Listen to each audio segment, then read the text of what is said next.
Yes, people, and welcome back to Chelski TV and the What's Going On podcast. Please hit that like button, subscribe, and share if you are new. And what a show we have for you! What a weekend that has just gone by. So much to talk about. Where do I start? But listen, I'm not going to go into it until I bring in my guests, and that's Mr. Big D and Mr. Money Mayweather Ez. What are you saying, bro? Yes, sir. How you doing? You good? Good? Good. First of all, let me just ask you guys, how are you enjoying this Indian summer? Yeah, no complaints, you know. Bro. No complaints from me because I was miserable in the winter, so I can't complain about this. Well, listen, we didn't have much of a summer, but not really, no. Mate, it's 30. I think today, I think it was 31, 32. Tomorrow, I think it's going to be 34. Yeah, it got to about 29, 30 here today. Yeah. Which is good, yeah. Don't forget, obviously, you're not going to get the better weather than North. Yeah. But no, I'm still taking that, man. I'm still taking that weather still. Yeah. Right, so, listen, I got my cold water. Yeah, man, you know that ones. I haven't got advertising. I haven't got the fan going, so I know. I got the fan going. Yeah, I haven't got the fan going, so lucky for some. But listen, it is what it is. But listen, thank you for joining me again for another live show. Please hit that like button, subscribe, and share if you are new. And first of all, before we go into the show, let me just go around and ask you guys, how has your weekend been? How's your week been? For some, it's been a good weekend. For others, not so good. But aside from football, how has your weekend been? Aside from football, the weekend's been good. The week's been right. Good. So yeah. I had a little work drama the other night. We had to call in the Babylon because we had some intruders and tea. You know what I mean? So it all got a bit tasty. Okay. But apart from that, we was all right, man. It was good. Well, let's not go into too much details. We don't want to reveal where you work and all that. You know what I mean? But okay, so an interesting weekend. Yeah. But other than that, you're good health-wise and family and everything's all good. Yeah, everyone's doing all right, man. Yeah, man. It's good to hear. That's good to hear. Good to hear. And Mr. Ez, Money Mayweather Ez. Yes, man. Yeah, listen, I had a good weekend all around, even including football, which you'll be surprising to hear why I think that. But yeah, man, even including football, good weekend, no complaints, man. You know, church was good as well. Yeah. But then, in a way, church, in fact, football ruined my day a little bit. I wasn't quite happy with the way Arsenal behaved themselves. You know, I watched the match at our Arsenal residence, and listen, when the goal went in, it's like people forgot how to act. You know what I mean? You know what I mean, bro? I saw the Insta story, right? Hey, I saw my nephew, bro. Listen, Dave, you saw my nephew, mate, reacting to the goal, to the Declan Rice goal, mate. Wow. That's a representative of your whole fan base right there. Bro, shirt was off. Right, bro, that's what I gotta say, man. Listen, he went mental. He was mental in the West Ham Arsenal household. I hear that, man. I mean, even your father-in-law was jumping up and down. I noticed he was celebrating Declan Rice like he's still at West Ham. You know what I mean? He felt like he paid part of that goal. Do you know what I mean? West Ham did their bit. Big up to you, geezer, mate. How you doing, bro? Get on there, get in there. Yeah. My wife was watching the match all civilized and sophisticated, and then her big brother comes around and she's dancing, she's jumping. You know what I mean? The poor neighbors. You know what I mean? What was you doing at this point? I was sitting there with my arms crossed like this, literally just like, you know what I mean? Plus, it was an onside goal. You know what I mean? From Garnacho, that's onside to me. So, get out of here! Get out of here! As you are preaching to the choir. You are preaching to the choir, my guy. Hold on a minute. Hold on. Yeah, man. Boy, this water's well salty, you know. No, That's all right, no. This Listen, result man. don't affect me, but you know what I mean. I Bro, was there like, the lines said it was offside. We will go into ref watch later. yeah, we have to get in The there later. lines Yeah, said it was Get in offside. there later. Last season, the PGMLO came out and apologized to us with Ivan Tony. The guy was, listen, you could fit a bus between Ivan Tony and our defense, mate. And they had to come out and apologize. This was clear offside. We won't go into it until the ref watch. No, this is the same referee that mugged us off last season at the Emirates. That's all I'm saying. He needs to stop managing referee Man United Arsenal games because he's clearly got a bias there. No, Andrew Taylor has got he's got a bit of a rep. He has got a bit of a rep. It's terrible. And I don't know why they keep giving him these big profile games. Like, sit him down. Like, because I if you do a poll, no one's picking Anthony Taylor. For Chelsea, Man United, Liverpool, Arsenal, or Man City, none of them teams want him to manage their games. But this guy is awful, awful. Yeah, every time his name pops up, I'm not gonna lie. It's just like, here we go again. Yeah. And I think he likes to make it about him, unfortunately. But there we go, man. There we go. Yeah. No, listen, interesting. And funny enough, it was interesting because I was I know we're not going to touch on Ref Watch now, but it was interesting to watch on Sky. They were like pulling out some of the refereeing decisions and they had them mic'd up. So it was interesting to listen back to some of the decisions and how they came about the decision. They also went back, going back to the Wolverhampton game, the Onana situation. Yeah. And, you know, what's the guy that's in charge now of the referees? Big fella. He's now in charge of them now. What's his name? You know, the ex-referee. It's not Mike Dean, is it? No, not Mike Dean, no. Oh, Dermot. No, not Dermot. No. He was an ex-policeman. You know what I'm talking. He's a big, massive guy. Yeah, looks like a rugby player. I can't remember his name. Yeah, I can see his face there. And he was kind of talking through the decisions and how they got to the decision and the Onana situation. Is it Howard Webb? Howard Webb. Howard, that's him. Yeah, Howard Webb. Sorry, you know, as you get older, you see the old grey hairs. Yeah, man, I can see his face, you know, Norm. I can see his face, man. But bro, couldn't get his name stuck. But Howard Webb, they went through a number of scenarios in games, and the Onana game where you claimed that you know it was two people coming together. From the conclusion of that game, Onana actually clattered in to the Wolves player. Even though Dawson, what it was is they then wanted a second opinion from the assistant video ref, and Howard Webb was saying that they shouldn't have done that. They shouldn't have done that. It was a clear foul on I think it was not Dawson, the other player. I can't remember who the other player was, and they actually said, you know. But if you look at it though, Norm, if you look at that game just quickly. Sorry, June. Big up to you, bro. Yes, June, the bigger stuff, right? The actual Wolves, the two Wolves players actually collide before Onana makes contact. I know that, but so there was already contact made before the second contact was made. Yeah, but they were going down. He had every right. No, but he had every right to go for the ball, though, Norm. But he took them out. He was nowhere near the ball. Yes, it was mid-time, but Howard Webb in his conclusion said, you know, after they apologised to Wolves to say it should have been a penalty.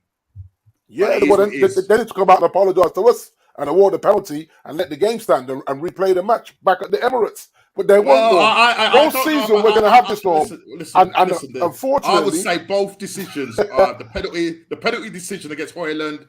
And listen, we might as well just tackle it. The penalty man just rubber tackled him down. No. If that's how we're going to defend, there's no way. There's no way.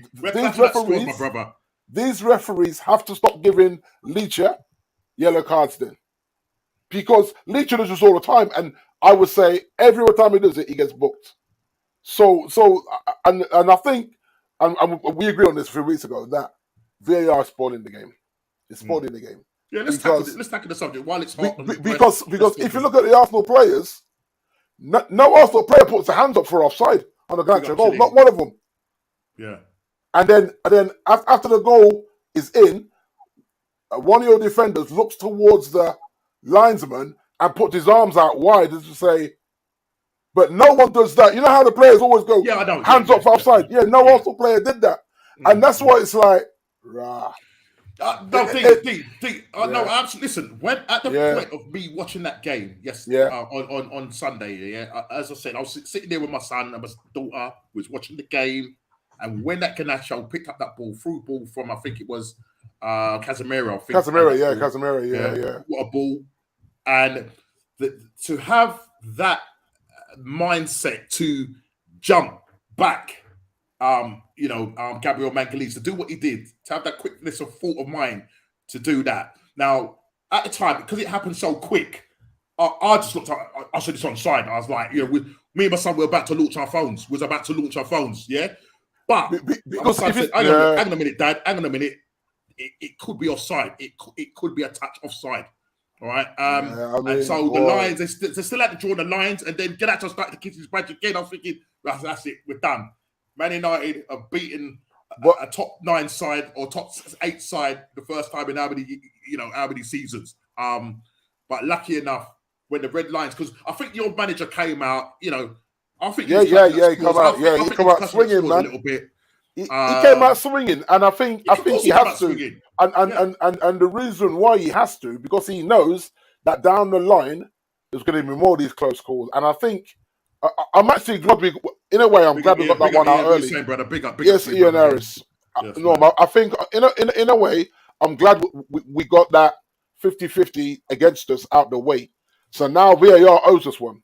You know the ones. And I hope they owe us one. Asher wants to say hello to you, D. Hey, tell Asher to go ball his head, man. Listen, now Asher, big up yourself, my guy. I'm playing, bro. Yeah, man. I hope everyone is well, Asher. I know you're going to banter me today, but it's not really banter. If you watch the game, I think Man United... You have to remember... Hold on. What you said you think Man United what? I think Man United, come April or May, are going to get a huge decision our way because they owe us one. And this is what football is going to do. And this is why I say VAR is ruining the game. Because I think this don't quite matter in game week 4. But in game week 29...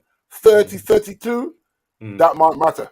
And we shouldn't even be talking like this because VAR should be so consistent that none of us really get in our feelings. Yeah. Because after the international break, I guarantee you we're going to have another conversation about a VAR that was very tight and it went one way or the other. It might not be our teams. The other game as well was the Man City game where Ake and Akanji. Clearly, Akanji... Oh, that's horrible. Again, they've come out and apologized. I know it's early in the season, but for Fulham, I'm not saying that Fulham would have gone on and won that game. Yeah, because going into half time, they would have gone in possibly 1-1. But Ake headers it. You can clearly see that Akanji is blocking Leonard's vision because he's gone to move. Yeah. But he jumps out the way though. He doesn't try and make contact with the ball coming in. No, I'm not saying that's but like you say, because if you look at when he dives and all, there's a hesitant with the dive. It's like a delayed reaction. He's kind of taking a stop. Delayed reaction. And so if he knows that the ball's not going to get deflected, he's diving the right way. And maybe he saves that. So So I don't know if anybody heard that Fulham, apparently the players were refusing to start the game. I don't know if anybody heard. I was listening to a podcast, I think it was yesterday, the day before. That's what they were saying. That the Fulham players were, to the manager, were refusing to play because they were that adamant about it. And sometimes, I know it's not going to change the game, but sometimes you need to sometimes make a stand because it's ridiculous what's going on with these referees. I didn't watch the match today, but I just don't recall if he went to the screen. Did they tell him to go to the screen? For that goal, or did he just? Do you know what? I don't. Because this is the other thing. I can't remember. I can't remember if he went to look at the. I'm not even sure VAR is allowed to. Oh no, they are if it's offside. They are. Yeah, that's right. Yeah. But I don't know if the referee can look on the screen. That's very much trusted that the team that can view the footage will make a call on it. And in his ear. And this is what I said last week, gents. Right? It's time we go to the American system where VAR is mic'd and the referee's mic'd up, and the stadium can hear the conversation. Mm. Why they got through that decision? Because it makes American sports work without people thinking, okay, someone's on the take here, whether it be a ref, whether it be the VAR team. But you know, the FA won't like that. Because now it calls you out. Question for both of you guys. Why are they? I mean, listen, they're doing all these retrospective, things where they're listening to how the decisions came about by obviously Mike. You hear them mic'd up and they've come to the decision. Why is there such a delay in introducing this? What is the point? Listen, yes, we can hear it, it's all good and well. Yeah, them saying, this is how we came to the decision. But if it's a decision that after the game affected the game, yeah, why not introduce it? What is the problem? I mean, I know they brought it up. They did it in the World Cup for the women. I'm suppose it seemed to maybe be okay. I don't know because I didn't watch the whole of the tournament. But why do you think they don't want to introduce this now? And why are they doing all these retrospective things on games to let us hear how they came to these decisions? I mean, because it's not going to make no. It's not going to make no. I know, but having a live feed like this, right? Like then the transparency is there. Yeah. And they don't necessarily want that, Norm, because they know that in certain big games they are going to favour the home side, which has happened for years. So there's no point us being that. Like the referee don't want to get lynched. He needs to get out of Old Trafford, Emirates, Chelski. He needs to get out of that stadium in one piece. He don't need to get his car trashed and especially late on as well. Because you have to remember that if that happened in the 50th minute, the Garnacho thing, okay, this is in the 88th, 89th minute, bro, when the game is 1-1. And then you add on 11 minutes extra time. For what? Crazy. 11 minutes. See, even that has to be explained. We're just doing what Fergie used to do. Fergie time is cool, bro. But not 11 minutes, though, bro. 11 minutes. Well, I'll tell you, back in the day, it felt like 11 minutes, even though it's something like 4 or 5 minutes. But you know, you guys were notorious for doing your business. Yeah. And I hear you on that. But now there's no clarification for the add-on because every time you see that ball go up, whole stadium just goes nuts and goes, what? Yeah. From where? 9 minutes? From where? 10 minutes? From where? Yeah. It's I don't know, man. So there was a corrupt, Norm. There was a couple of other incidents in the Man United game. I'm not looking at the performance at the moment. I'm just more looking about some of the refereeing incidents. Some of the tackles. The Saka tackle where he got pulled down and then he went in for a tackle on Bruno. Oh yes, studs up. Should that be a red card? A different ref gives it, Norm. Yeah, right. A different ref gives it, and but because I think what Dermot Gallagher was saying when he was talking about it was because it was low down. Do you know what I mean? They deemed it as a yellow card. Can still break his leg. Yeah. Just on fourth, you give Saka the benefit of the doubt because he's not that kind of player, is he? Well, no, he was tackled during that movement. Yeah, that's right. There's an argument that the tackle on him, the momentum from that put him in that position, rather than it just being a 50-50 and he's timed it late. Because but the thing is though, then you could say that he reacted because he felt he didn't get justice, so he's gone in. Just a reaction. Remember, the game gets quite tasty later on because that's where Norman's comment comes in. If it's higher up, you go cool. That's dangerous, and we can see the intent was there. But because of where he got him, you're right. He can still cause damage, but you can kind of see that if there was real intent here, and perhaps he goes, you can kind of read that, and obviously the VAR still done their check in the background too, as well, as well as the referee's decision, and there was no clear and obvious error in the referee's judgment not to call it. But you're right. You're right, because if you look at the way Casemiro went over the football last season, he kind of went over the ball, and then where it all ended up looked like it was dangerous. You could argue that was less dangerous than this, especially as far as intent is concerned. And if you look at that and that red card, that he got for that got him a 3-game suspension, which should have cost us the Champions League. But it never, but it should have, because we had no replacement for this guy in that position. So you're playing, so you're like, okay, you lost. I think we lost him twice, didn't we, last season? Well, you lost him in an I important think it was game 8 against games. Arsenal. 8 games he lost between the 2 reds and Wow. two reds and the 2 yellows. You know, when they chalk it up to okay, you've had too many yellows now. You're gonna miss 1 game. I can't remember how many it is in a row. 5 in it. Is it 5 in a row, or 5 yellows? What, 5 yellows? 5 yellows, and then you get suspended. Right. So I think he missed 8 games for us last season. Wow, a lot When he's the only player that can play the CDM role at the time. You know what I mean? Between injuries and whatever. You know what I mean? And so we got away with it in a sense of Chelsea was poor, Liverpool was poor.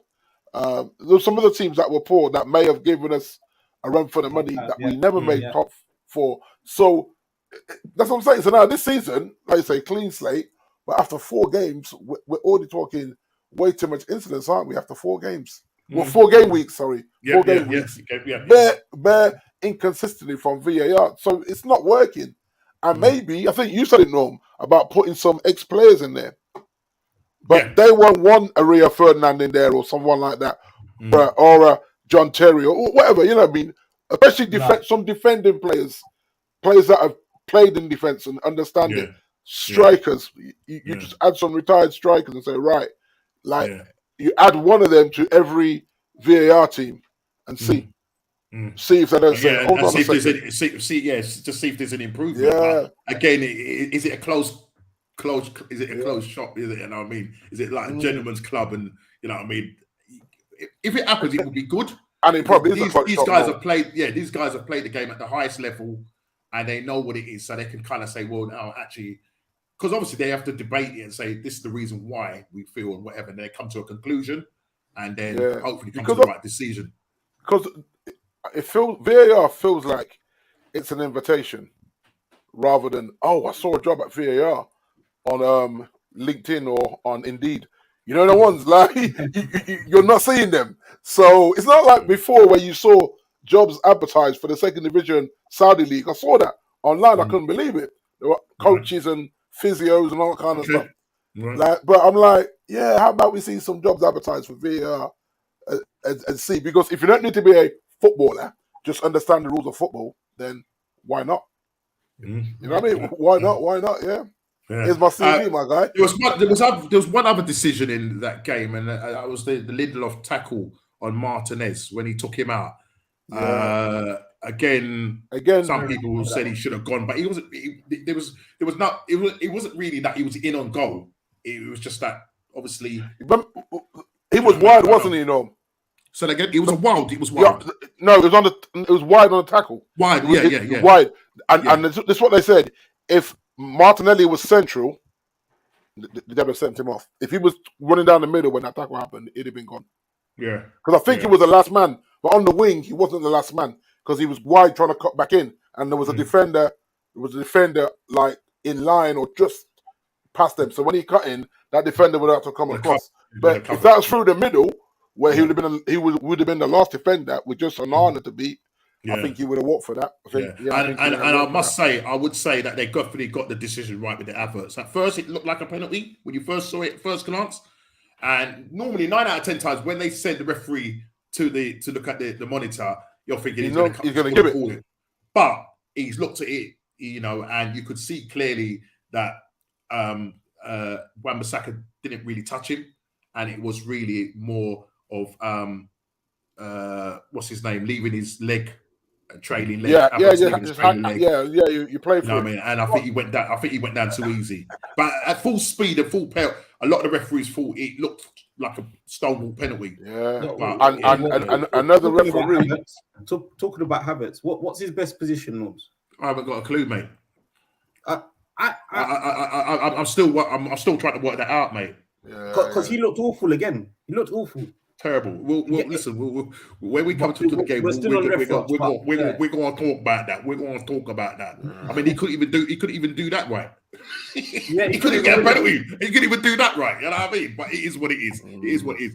Listen, I think we've kind of I mean, there's obviously other incidents in other games and stuff like that. I don't know if there was any incidents in your game, Ez, in the Chelsea game. Was there anything where you felt nothing ref-wise, nothing ref-wise. Yeah. So I'm not going to really go. It's kind of more focus on our games and makes other sense. games and stuff like that. We talked about the Man City one, but yeah. So look, there's still a lot of work to be done, referees to be doing. But we're still having this same conversation again at the early part of the season. We're 4 games in and we're still having this conversation. And for me, I don't think it's going to get any better. The thing is, though, I think it needs to. Craig, big up, yes, Craig. Yeah. In terms of managers getting fired, not qualifying for champion, all these things, right? If a manager feels like he's been tucked up by the refs on loads of huge games, top 10 games. You have to say top 10 now because of the level of the level coming up, right? And if you look at, say a manager gets fired because say like Ten Hag could lose all his away games, and the board decides, you know what, he did this last season, he has to go. Yeah. Now, in the modern away games, Ten Hag may say, I've had 6 out of 10 crucial decisions that would have won me the game go against me, but VAR shafted me. He could take that personally. And I think they have to get it right, Norm. Like, say like you say, the first 10 games, okay, we're going to give them some time to just get this thing. But after them 10 games, we can't keep having these conversations. They have to get it right, and they have to let us know. In the game situation, why that decision is that, because it's no point, like you say, a panel afterwards saying, "Oh yeah, so we sat down afterwards," and no one wants to hear that. It's too late. Points have already been awarded. And that's a problem. Yeah, and they keep saying that, you know, we're trying our best to improve and we will be as transparent as well, but you know, as I said, four games in already, and we're having these debates already, and it's just not good enough. That's the problem with jobs for the boys, unfortunately. Because I guarantee you, if VAR was given to an independent tech company that knows how to assess, and they're all real weirdos that just know science and all that, just let them get on with it. You know what I mean? See how different it would be. Yeah. Where there's no unconscious bias. There's no unconscious bias there, because none of them really like football. They're just great at science. It's black and white. That's all it is. Black and white. Asher saying, who was the most expensive player in the Premiership this year who got a red card in the first game? Who got a red card in the first game? Who was the most expensive player in the Premiership this year who got a red card in their first game? Who got a red card in the first game?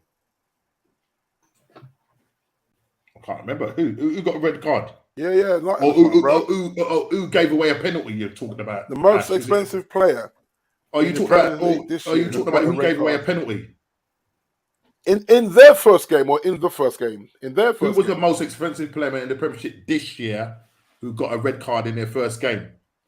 The most expensive Premier League player is Caicedo. Yeah, we know that. No. But he's not asking that. He's just saying, what's the most expensive player? Who was the most expensive player in the Premiership this year who got a red card in the first game? I'm trying to think who's got red cards this season. In this year?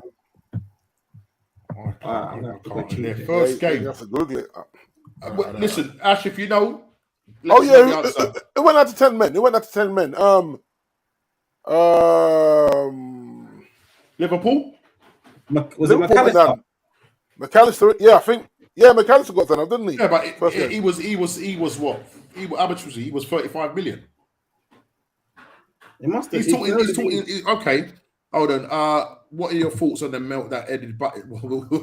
God, we'll talk about that in a minute. We'll talk about that in a second. We'll talk about that in a minute. I saw that. Virgil van Dijk. Yeah, it was. Van Dijk got a red card. Virgil. Virgil. He's bantering. That's what he's doing. He's bantering Liverpool. Wow, unprovoked. Well, Jay's in the chat, so she's obviously Virgil revealed who it is. Virgil van Disney. And that's just saying Chelsea though. So who got a red card? Who got a red card for you lot? No one. Caicedo gave away a penalty, but he wasn't. He gave away. That's what I'm trying to say. So I don't know if that's what he was alluding to. He must. If you're alluding to the most expensive player that gave away a penalty, then it was Caicedo. Asha, if you're coming for me, you gotta get your facts right. Yeah, gotta get your facts right, Asha. let's just go back to this one. I saw this on socials, and I was like, no, it's in the picture I told you. It's in the picture. Michael Richards. Yeah, Michael Richards. Yeah, the bodyguard. He's a big boy, you know. Michael's a big brother, you know. Proper big mate. You know what I mean? He was holding the man up against the wall, man. I was like, you know what I mean? Don't be touching my Irish friend, you know. Yeah, don't be touching my Irish friend. Man, but yeah, listen. Listen. At the end of the day, if you want to give your point of view and you're not happy with something, it doesn't give you a right to go around headbutting somebody. Do you know what I mean? I mean, Roy was quite restrained. I mean, you know what I mean? Because you know, Roy, when he's probably a bit shocked. He probably didn't even see that coming. I think he was. They did say he was shocked. Yeah, you know what I mean? They did say he was shocked. You're there doing your job. You're at work. You came to work, and some guy decided he's gonna have it. And apparently, he was an Arsenal. From what I understand, I think. Yeah, it's an Arsenal fan. Apparently, he got a memo in his sleep from Patrick Vieira, innit? So he said he'll carry it out, Patrick. I'll carry it out when I get to the stadium, mate. I mean, come on, man. What is that? Yeah,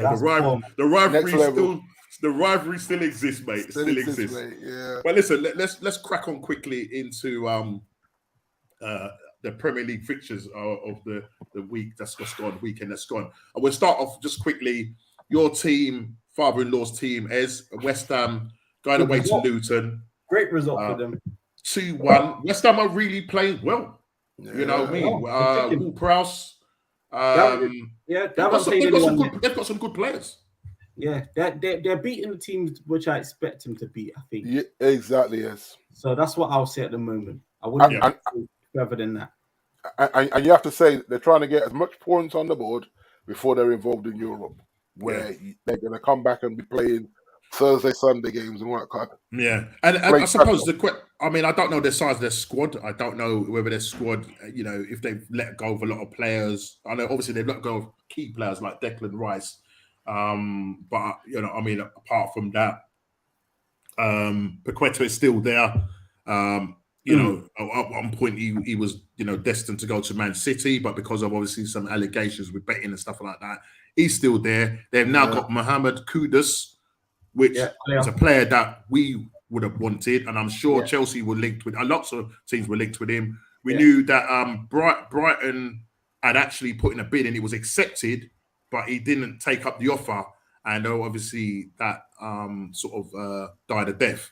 And then West Ham came back in, and he's probably looked at it and said, well, listen, I'm probably going to get more game time. If he either played for either Chelsea or Arsenal, would he have got the game time? But I personally feel that Arsenal should have gone in for him as backup to Saka. And plus, the guy, when he was playing for Ajax, I think his goal contribution is something like 14 goals and a number of assists, which is good for a attacking midfielder who can play a central role as well, but is quick and strong.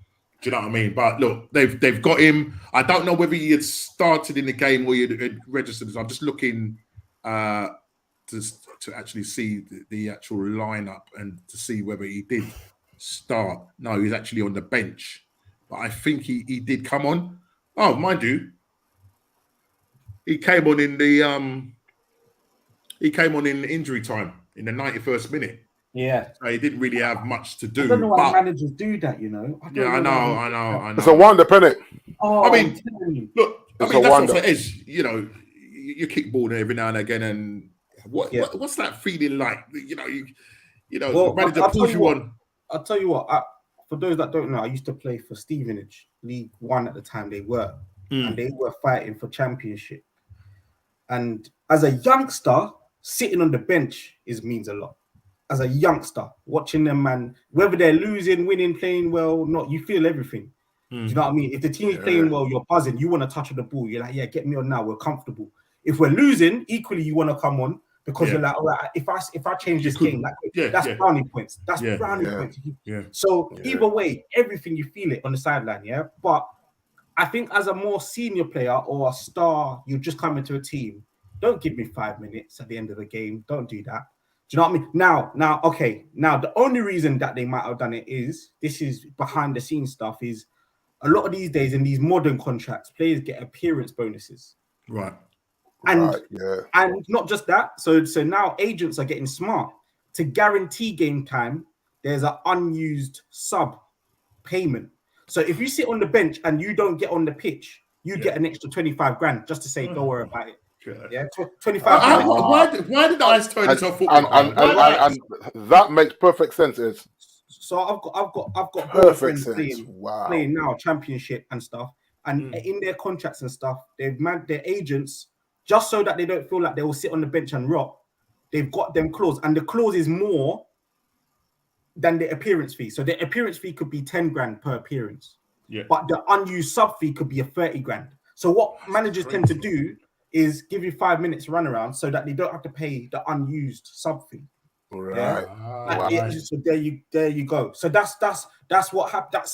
But then say that though. All right. Either way, whether you're unused or you're not, you're quid. No. These days you're getting paid either way. So appearance fees are a thing. So for every appearance, so you might get 100 grand a week. Let's just use someone 100 grand a week, and then for every appearance, it's another 12 grand. Right. Yeah. But for unused sub appearance, it's almost a way to keep these players happy to sit on the bench. That's why some man don't make noise, you know. They're just there like, don't worry.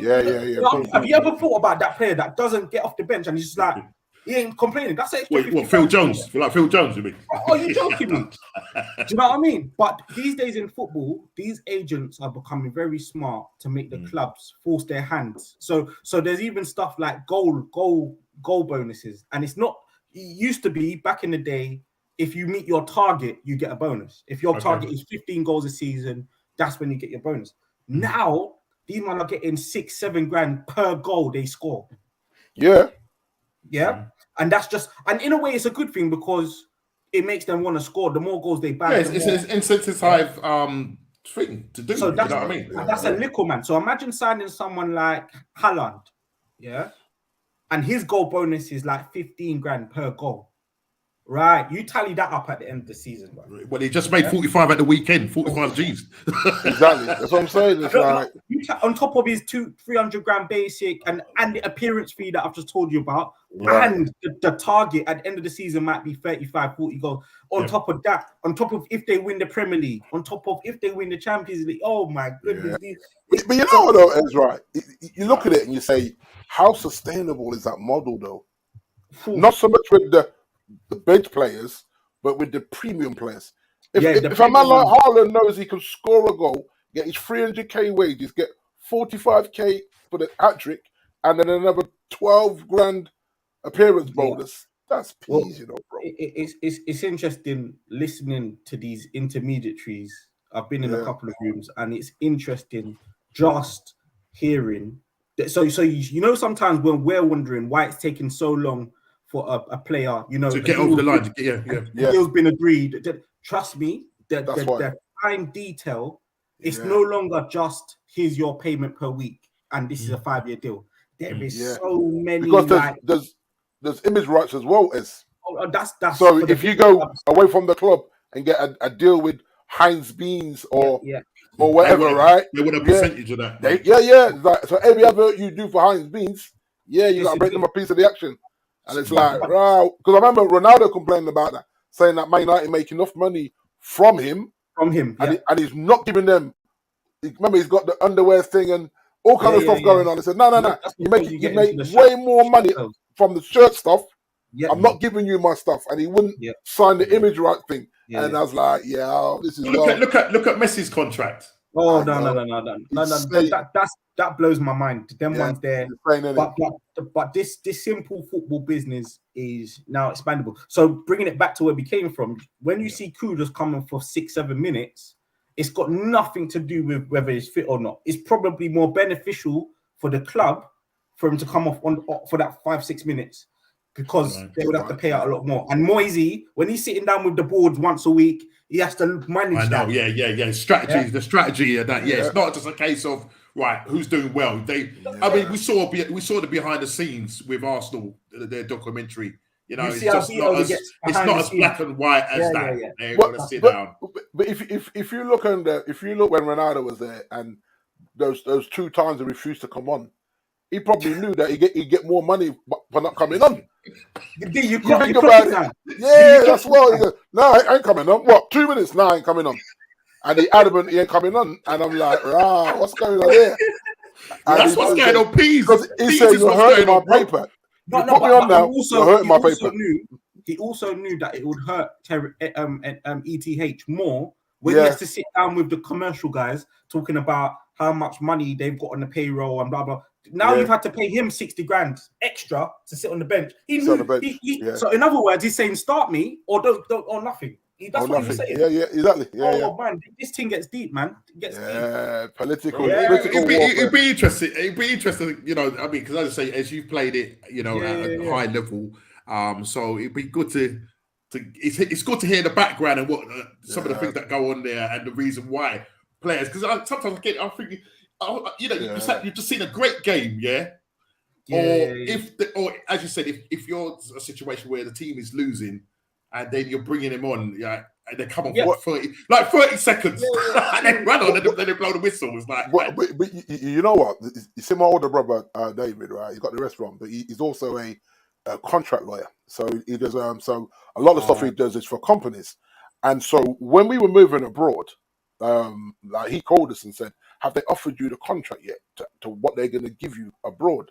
So Sheena scanned it, sent it to him, and he was like, "Nah. I'm gonna type you up everything you have to ask for in this meeting. If they want you to leave the country and for D to go with you, then this is it." And he just typed up all the stuff that Sheena was entitled to. Wow. In contract law, if a company is moving you away from your home base and your country. Right. So when they come to the end of it, I should have said, "Listen, man, these are my demands. If we're gonna go forward," and the guy looked at that and said, "Good God, who do you know?" And she said, yeah. and then he laughed, and then she said, "Oh, it's my brother-in-law. He's a contract lawyer based in London." He went touche, and he gave her everything. He gave her everything on that. Everything. Yeah, look at that, including flights home, including them paying for flights home once a year. But all that stuff that Sheena wasn't even thinking about. My brother said, "No, you're entitled to all of that, but they won't tell you." So what you were saying is perfect sense, man. It's 100%. I mean, Norms, your nephew played at a higher level than even I reached, and if you even got him on here for 5 minutes one day, me and him have had these combos. Me and him, listen, I've been asking the brother. I've been asking to come on. You know what I mean? So we'll definitely do that. Definitely, that would be an interesting fight and you could only imagine today now because on top of that, a lot of these players are not just using agents; they're using intermediaries as well as agents, which sometimes a player can find out that he's on his way to a club before he's even had any short talk to his agents. He's trusted his agent to sort out his future, and it's like, oh, by the way, you better get ready to do a medical because, and it's like, oh, I'm on my way to training, and I'm on my way to. So that's how deep this thing goes. So sometimes we're sitting here frustrated at some of this stuff, and it's like, boy, if only you could be a we knew, if we only knew, I think the frustration for us is that the excitement of the transfer window, you're linked with him. Some people it's a done deal, and then you're thinking, okay, if it's a done deal, then no, a done deal or somebody being interested in the player, where you say, for instance, you've signed special terms or whatever with the club that you're going there. So you sort out your terms and conditions and everything, but you still have to have the conversation with the club. But the player's happy to go. He's sorting out all his personal terms and everything. He's happy with the contract and everything. Now it's just about the two clubs now coming together and saying, "What's the fee? Let's agree on this fee now." Do you know what I mean? But Noms, if you look at the Harry Maguire situation, right? 2 days before the window closes. Big up, your mate is on. Yes, what's what we say, Mario? Yeah, man. If you look at the Harry Maguire situation, right? 2 days before the window closes, he's trying to force a loan move. Why? Because he was told to sit tight and force the loan move in January.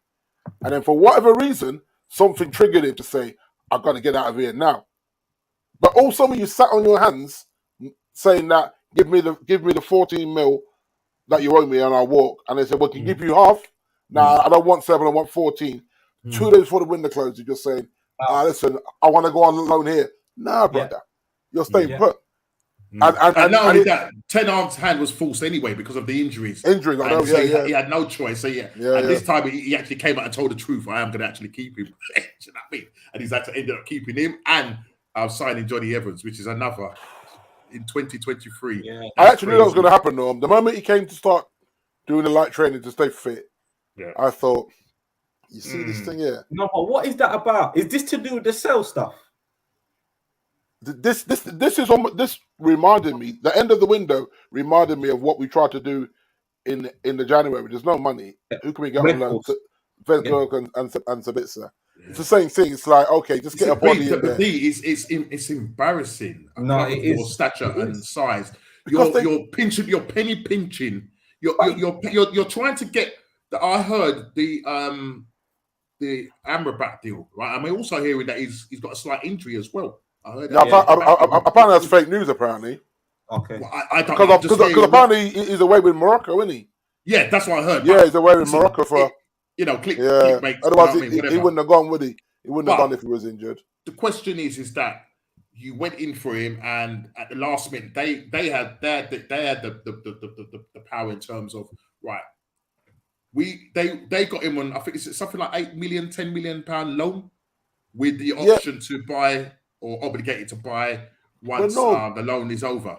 That's Man United's fault, you know. Man United told this guy to wait for them for the whole transfer window, and then you're trying to be cheeky. They wanted to pay 1 million up front and 1 million in January. And they're like, nah, bro, you made this guy turn down bare offers. He turned down like 3 clubs, you know, because Man United said, no, sit tight, we are coming for you. And then you, at the end of the window, you're doing a foolishness. Like, find the money, because this is what I want to know, Norms. Where's the money from the Fred sale? Where's the money from the Henderson sale? That money pays for Amrabat outright. So that's how I know the board are clouding Ten Hag. Because if you're selling players, which we didn't eventually, where's that money?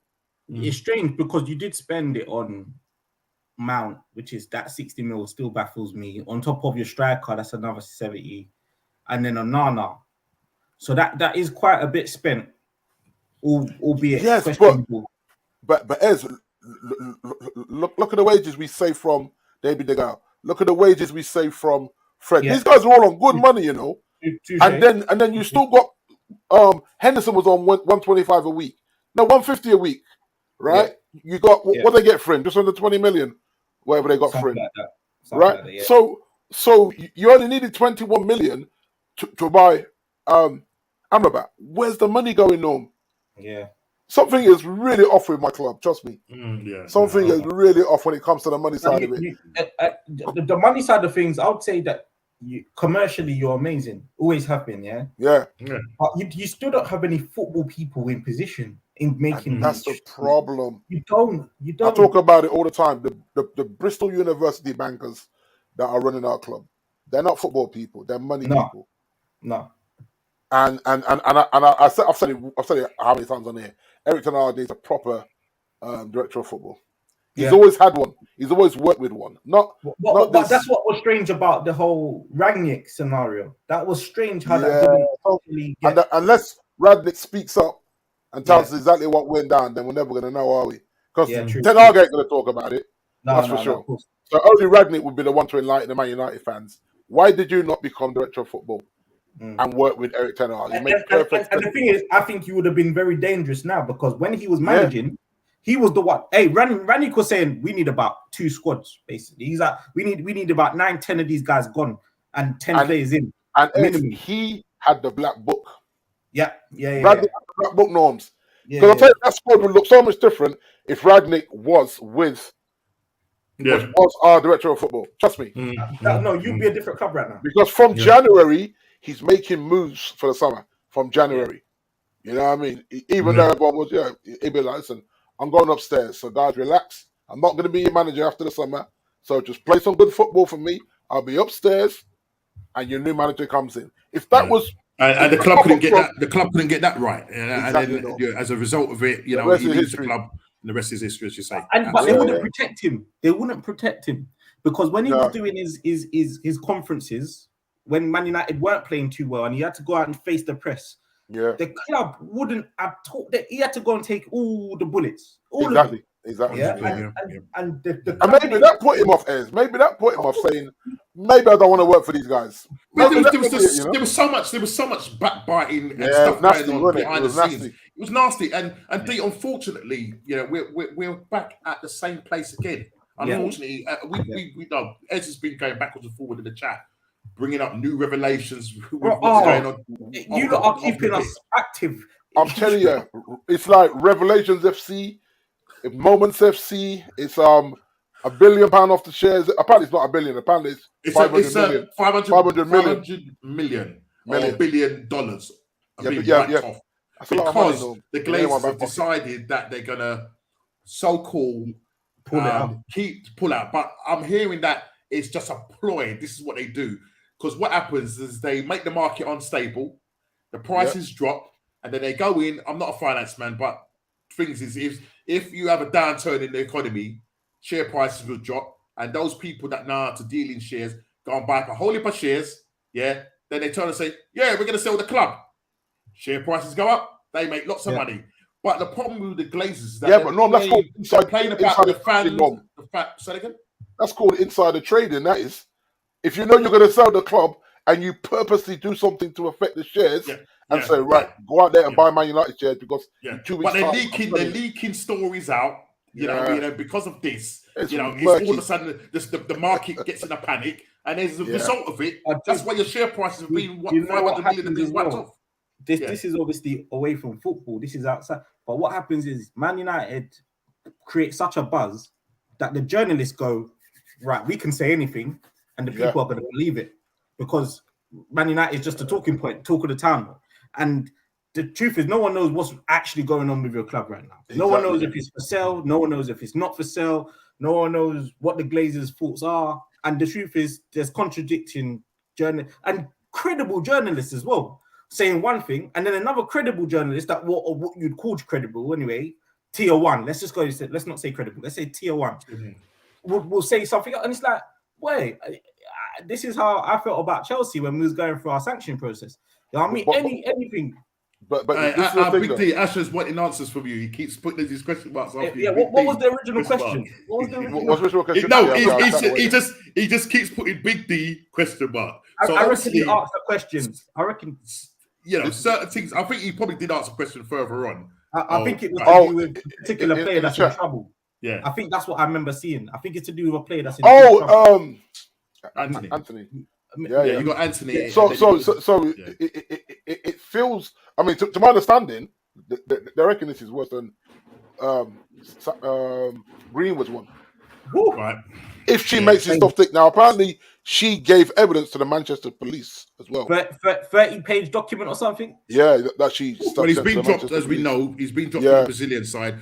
As is Man United going to act? They made a statement. This is the thing. There was a statement that they are evaluating. You know what? It's going to be the same Greenwood thing again. This could go on for another year. Do they suspend him? I don't think we can afford to until something happens where he gets arrested. I think he can have to get arrested, Norman, for United to suspend him. Yeah. A bit like what for the Brazilian national team to drop him. And now it's like over to you. It's not a starter though. He's not a starter, so it's not hard to drop him from Brazil. Right. But what's strange is the Manchester police made a statement as well, and the Manchester police. I don't know if this happened in England or whatever happened, but I just think you lot can't catch a break. Is what I'm trying to say. Man United. It's wild, isn't it? It's wild. A break. You haven't gone 6 months with no drama. And I actually said in our chat, I said that it's about time now that after we give these players a medical, we sit them down and they get a psychological evaluation. and that sounds funny, right? Because sometimes you have to look at players' backgrounds. And to my understanding, with the Greenwood stuff, remember Greenwood's been there since he was 7 years old. Apparently, they've seen this behavior in his teenage years. Wow, and they've always dealt with it. It's not just Greenwood, and I got to be careful here. Allegedly, Norm. Allegedly, it's not just Greenwood, but a couple of other players that Greenwood was tight with. They would party together. They would go on holiday together, and so the club would forever dishing out NDAs and probably selling some money and saying, "Just walk away. Here's your money." But D, you got to be, shedding some light on the football world quickly. We can move on after. We can move on to Sanch. Because this is another drama, right? This is what I'm saying. You lot can't catch a break. But you see the football world, guys, yeah? You see, if you've got children in football, anyone listening, this is where this show can be wider than just results and that. Yeah. You have to be double tight on it because they're robotic. It is football, eat, sleep, football, eat, sleep, football, eat, sleep. And they're obviously the big eyes on to the stage where even education goes secondary. You know what I mean? It's kind of like, we can help you with the education, but football is life. And for that reason, they don't understand morals, value, even down, I'm going to say it, down to relationships, women, interaction, because now they're entitled. When they got this money and they got this big contract, there's this entitlement that comes with it and the ego that comes with it. And there's these little things that start off as a little seed and it grows up. And then that's why when we're seeing all these footballers, which there's countless now that's come out in the news, all these over the last few years, if you look back, I'm not going to name them all, but there's one number 5 at Arsenal, you missed someone that went missing from Everton. You know what I mean? And the list goes on, right? Yeah. And this is it. It starts from young. Like what you're saying there, D. This is a big thing. Anyone that's got kids in football. Yeah, from 7 years old, he's been around that Man United setup. And apparently he's been spoken about his anger management and some other stuff, right? Wow.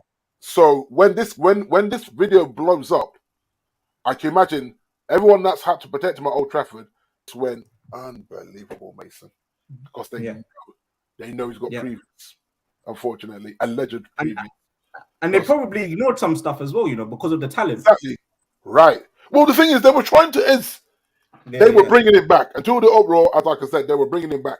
The uproar made them say, "Whoa, we didn't expect this reaction. Let's pull the handbrakes up a little bit." And you know what, Norm? They haven't cut him loose. They haven't cut him loose. No. Yeah. The back door is wide open for him. Wide open. To go. All right. I thought they cut him loose, but they haven't. I was shocked when I said Man United have been. They're hoping that when he comes back. Okay, question before we move on to Sancho.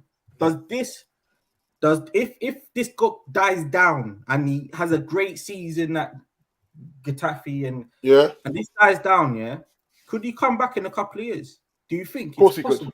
Oh, of course he could. Of course he could. Oh, goodness. Most definitely. This is why they ain't cut him loose. Or do you think, D, once again, because don't forget, it's money people running your club, Right. They think if he goes out and has a good season, they can get a bigger fee for him. Yeah, there's that as well. But don't forget as well, Gaddafi couldn't afford his wages, but they still wanted him. There's no money in Spain. So where's subsidizing some of that? Is Man United paying half his wages? Yeah, but they're not going to tell us that, Norm. No. But there's literally Barcelona and Spain and maybe Valencia, they're probably the only clubs that have got a little. No, Atletico Madrid. The rest of them ain't got no money, no. But I don't understand this bit. $160 a week. I don't understand this bit because he's on his full wage, no matter who. If someone's paying 20% or someone's paying whatever how it works, Why are they paying extra on top of that towards his house and his accommodation? It's kind of like this. What I'm saying. It's kind of he hasn't been cut loose, but they know they did him dirty because they waited the whole transfer window. Mason was waiting to play football. Like he's waiting. Man United still evaluating. What, for 3 months when the window opens, you're still evaluating? In the last week of the window, you say, Mason, you're gonna go Spain, but we got you. Just go out the back door, and we got you. No, seriously, we are murky, Norm. We are murky. Oh my Lord. Well, that brings us on to Sancho. Yeah. So D, let's go on to Sancho now. Oh my gosh, no. D, would you like to explain yourself? Right, let me just read them because I want to read it word for word. Thank you to Ez for putting it in our chat, and I thought I'd screenshot it. And so basically, this was the immediate response. He didn't even wait 24 hours, man. Oh no, this is not even 24 hours, brother. Right? I think it was like 15 minutes long. After, and I'm going to get your thoughts on this. And people in the chat, do you think it was right for Sancho to do what he's done, or is there is there a witch hunt against him? Is Ten Hag telling lies? I think one of my the thing was Man United's trouble off field. Who speaks with forked tongue? That was one of my agenda things tonight. So Man U's trouble off the field. Who speaks with forked tongue? So let me just read this statement that Jaden put out after the 15 minutes. Yeah, big up to. First of all, let me just big up Diego. Yes, Diego. Diego reaching 1,000 subscribers, over 1,000 subscribers on his YouTube nice channel. One, Diego. Big up yourself, man. Big up to him. Yeah, bro. Diego, I might have to link you and we'll do a little link thing, you know what I mean? A little collaboration, collaboration going on there, man. And Crystal Palace doing really well. Yeah. And big up to you, Diego. And I hope you go far and wide, mate, with this. Yeah. So anyway, let's getting back to this situation. Let me just read what the statement states. Yeah, it says, "Please don't believe everything you read. I will not allow people saying things that is completely untrue." Now, this is a strongly worded response. It says, "I have conducted myself in training very well this week. I believe there are other reasons for this matter that I won't." Well, this is getting deep. This is getting long, D. This is getting long. Let me carry on. "I believe there are other reasons for this matter that I won't go into." So he's just left it hanging there. So we're going to speculate as fans, as media, as journalists. They're going to speculate and say, what is it? What are these other reasons? I've been a scapegoat. That's strong. That's a strong word, you know. I've been a scapegoat for a long time, which isn't fair. All I want to do is play football with a smile on my face and contribute to my team. I respect all the decisions that are made by the coaching staff. I play with fantastic players and grateful to do so, which I have known every week is a challenge, and I will continue to fight for this badge no matter what.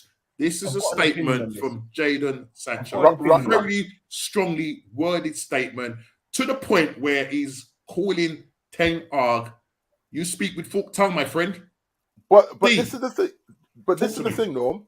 First of all, he says, allow people, rather than saying, allow the manager, right? So he's trying to cover himself. So I don't think he wrote this, because remember, this was allegedly written in the heat of the moment. So he would have said the manager rather than people. So someone corrected that for him, because he definitely would have typed the manager. And then he said, I respect all decisions that are made by the coaching staff, not the manager, by the coaching staff, right? So there are two very key things here. Now, as we know, every manager has favourites, right? Every manager has favourites. Yeah, you must have used AI to help you. Yeah, yeah, you're right. I said, but every manager has favourites, right? And we've seen that over the years. And what Dale said, indirectly, he's calling the manager a liar. He said, nah, bro, you're a liar. And you have to remember, Ten Hag as well. He's been here a year and a bit now, Norm. This is year and 4 games, whatever we are. Yeah, year and 4 games. You know the British media. You just lost a very competitive game to Arsenal. You are blue, and what do? They trigger you. Sancho's not even in the stadium. He doesn't make that squad, but they know. All right, let's dig here to see where all he had to say was Sancho took a knock in training. That's why he's not in the squad. And not even that conversation. Not even that much. No, it's just because you have to remember. Ez, you have to remember, he's a manager that likes to lie. He'll tell you that. No, he is though. He is. He'll tell you that. Yeah. Ronaldo's in my plans. Harry Maguire's in my plans. Bro. He's good at that, but they set him up. But the media done him like a kipper because they triggered him when his head was hot, and for whatever reason, he did throw Mason under the bus. Not Mason, Sancho. He throws him under the bus. And he thinks that he's got credit in the bank with him because he protected him and sent him away for 3 months last season. He does not expect this statement to come out within 15 minutes of him saying what he's saying that he's not training well. What does that mean? So what you're saying is that Evans and Maguire are training better than him. That's why they're in the squad on the bench. That's what you're saying. I'm not having that at all. Hey, D. Also, he had a great preseason, yeah. And you're gonna try and get me to believe he's not training well. He played amazing through preseason. But this what in the preseason is he played him in the false False nine. nine. False nine. So, But so that tells me that when Haaland is fit and when Martial is fit, he's still the third choice. Think about that, because he played him in the false nine, and I think like you, he done a very good job. But he's the third choice between an injured striker that we bought with a bad back and sick note Martial. I'm glad Jason ain't here because of me, because he said I'm swearing, right? Martial, his third choice behind them, if his position in the team is the false nine. Yeah. You know, and so I think Mason's just like, I'm done with this guy. No, right? no, Because he's blue-eyed boy that cost him 82 million. I just Googled it to make sure I was right with that. Anthony cost 82 million pounds, right? And he's not producing. So we're saying, right, 4 games in, he's not producing. 3 games in, he don't produce. On game 4, Arsenal, I should be starting on the right wing. And so maybe in training, he's just saying, I've seen the board, and that's going to be the first team on Saturday against Arsenal. So after 3 stinkers, this guy's still starting ahead of me. So maybe there was a little bit of attitude rather than poor training. Well, I said, you know what, your head ain't right. I heard that he's got previous at Dortmund. Previous, Man City. And Man previous City with Dortmund as well. Yeah. And both times he called City out for scapegoating and Dortmund out for scapegoating. So, and he's got to check himself as well and say, I mean, some people you've got people that are Sancho in and you know, twerking for him and saying, look, you know, he hasn't done wrong. He has the right to come out and defend himself. You know, who is lying? I mean, you know, but WhatsApp is saying Eric Ten Hag is buckling under the pressure. You've got Asher saying Big D is your manager losing the team. Is he losing the dressing room? What is happening right now?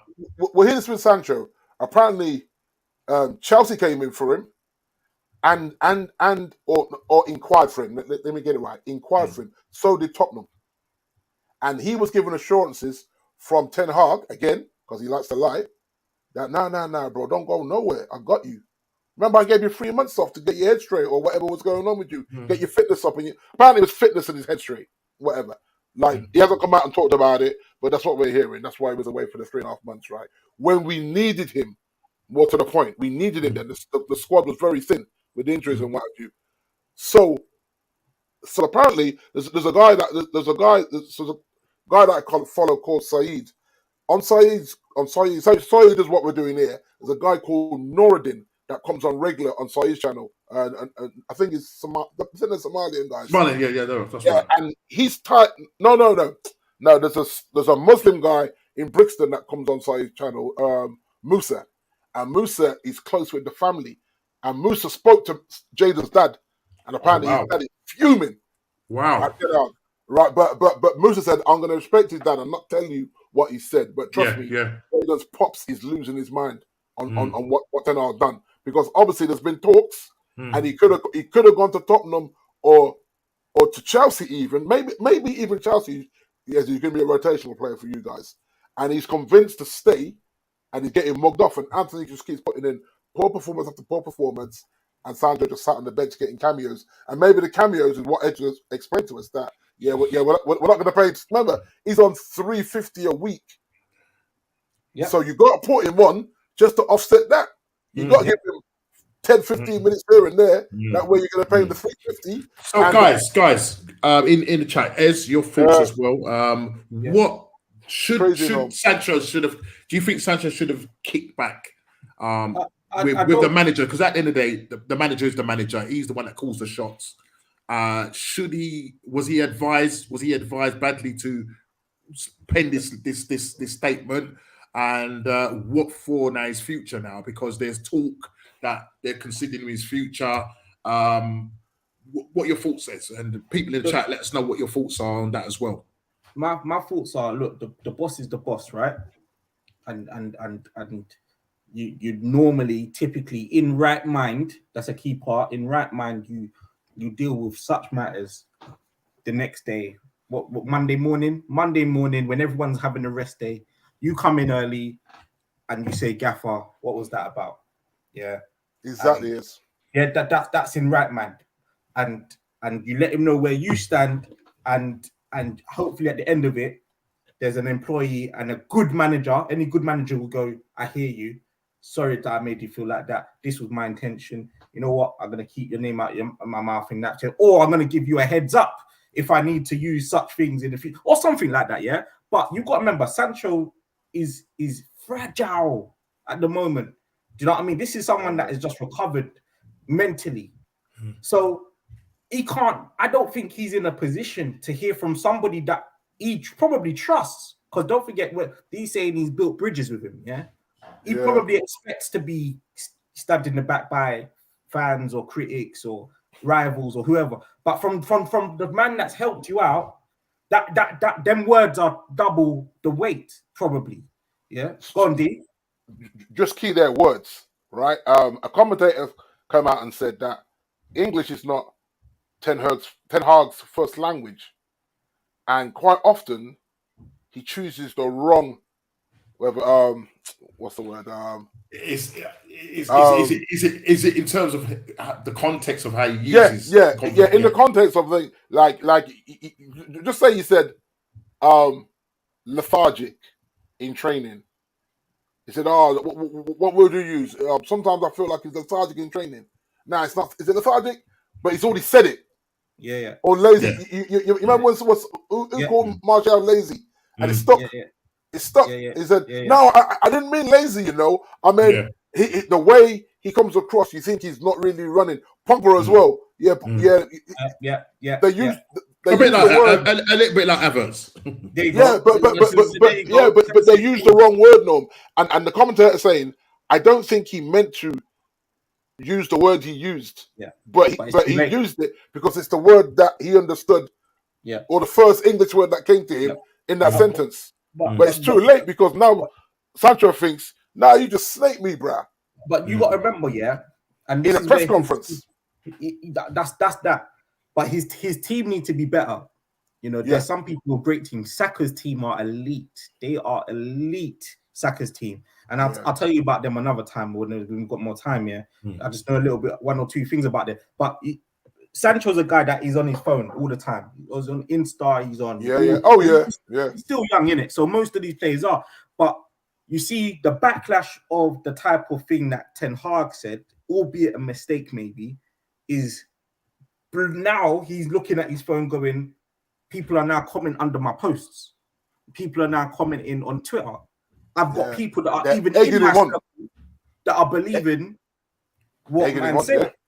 And when now let's say that's not the truth and he's really busted a gut to be, you know, in the condition that he's in mentally and physically, and it's not true, that probably takes a few steps back to someone that's not strong-minded. You know what I mean? Compared to now Arteta, I don't think he's the king of, you know, managers, but he lets the players know in advance, I'm gonna go out there and I'm gonna defend us. Yeah, regardless. You guys were rubbish today, but I'm not gonna let them know that. Yeah, even with the Gabriel situation.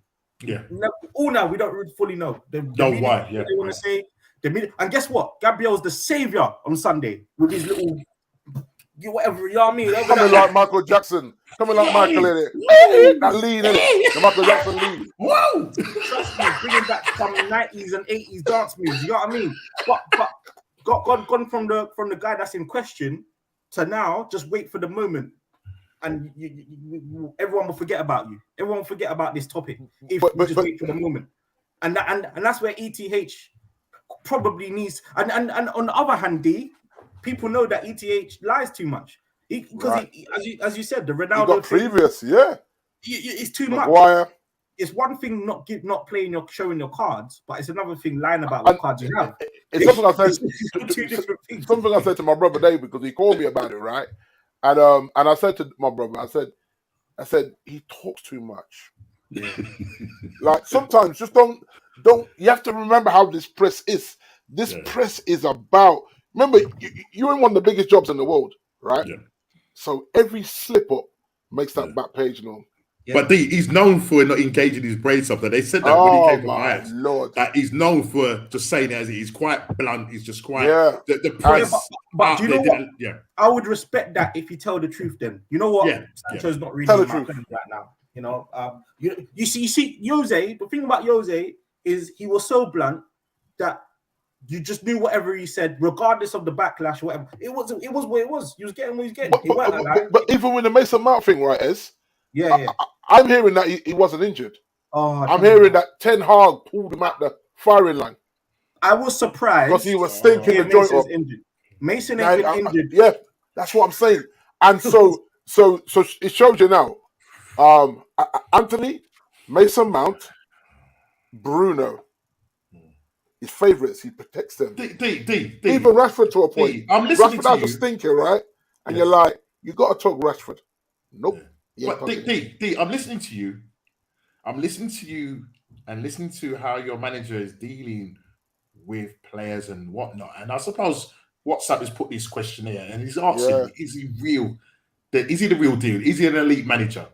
Is he the manager to take this club, this great club that we used to battle against in the 90s and the early 2000s? Is he really the real deal?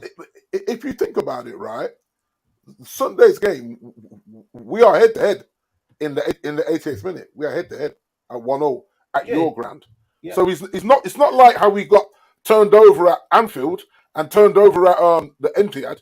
We're actually in an away game, actually playing half decent, and he's still got players to come in. He's still got half of the team injured. So I think that there is something about him.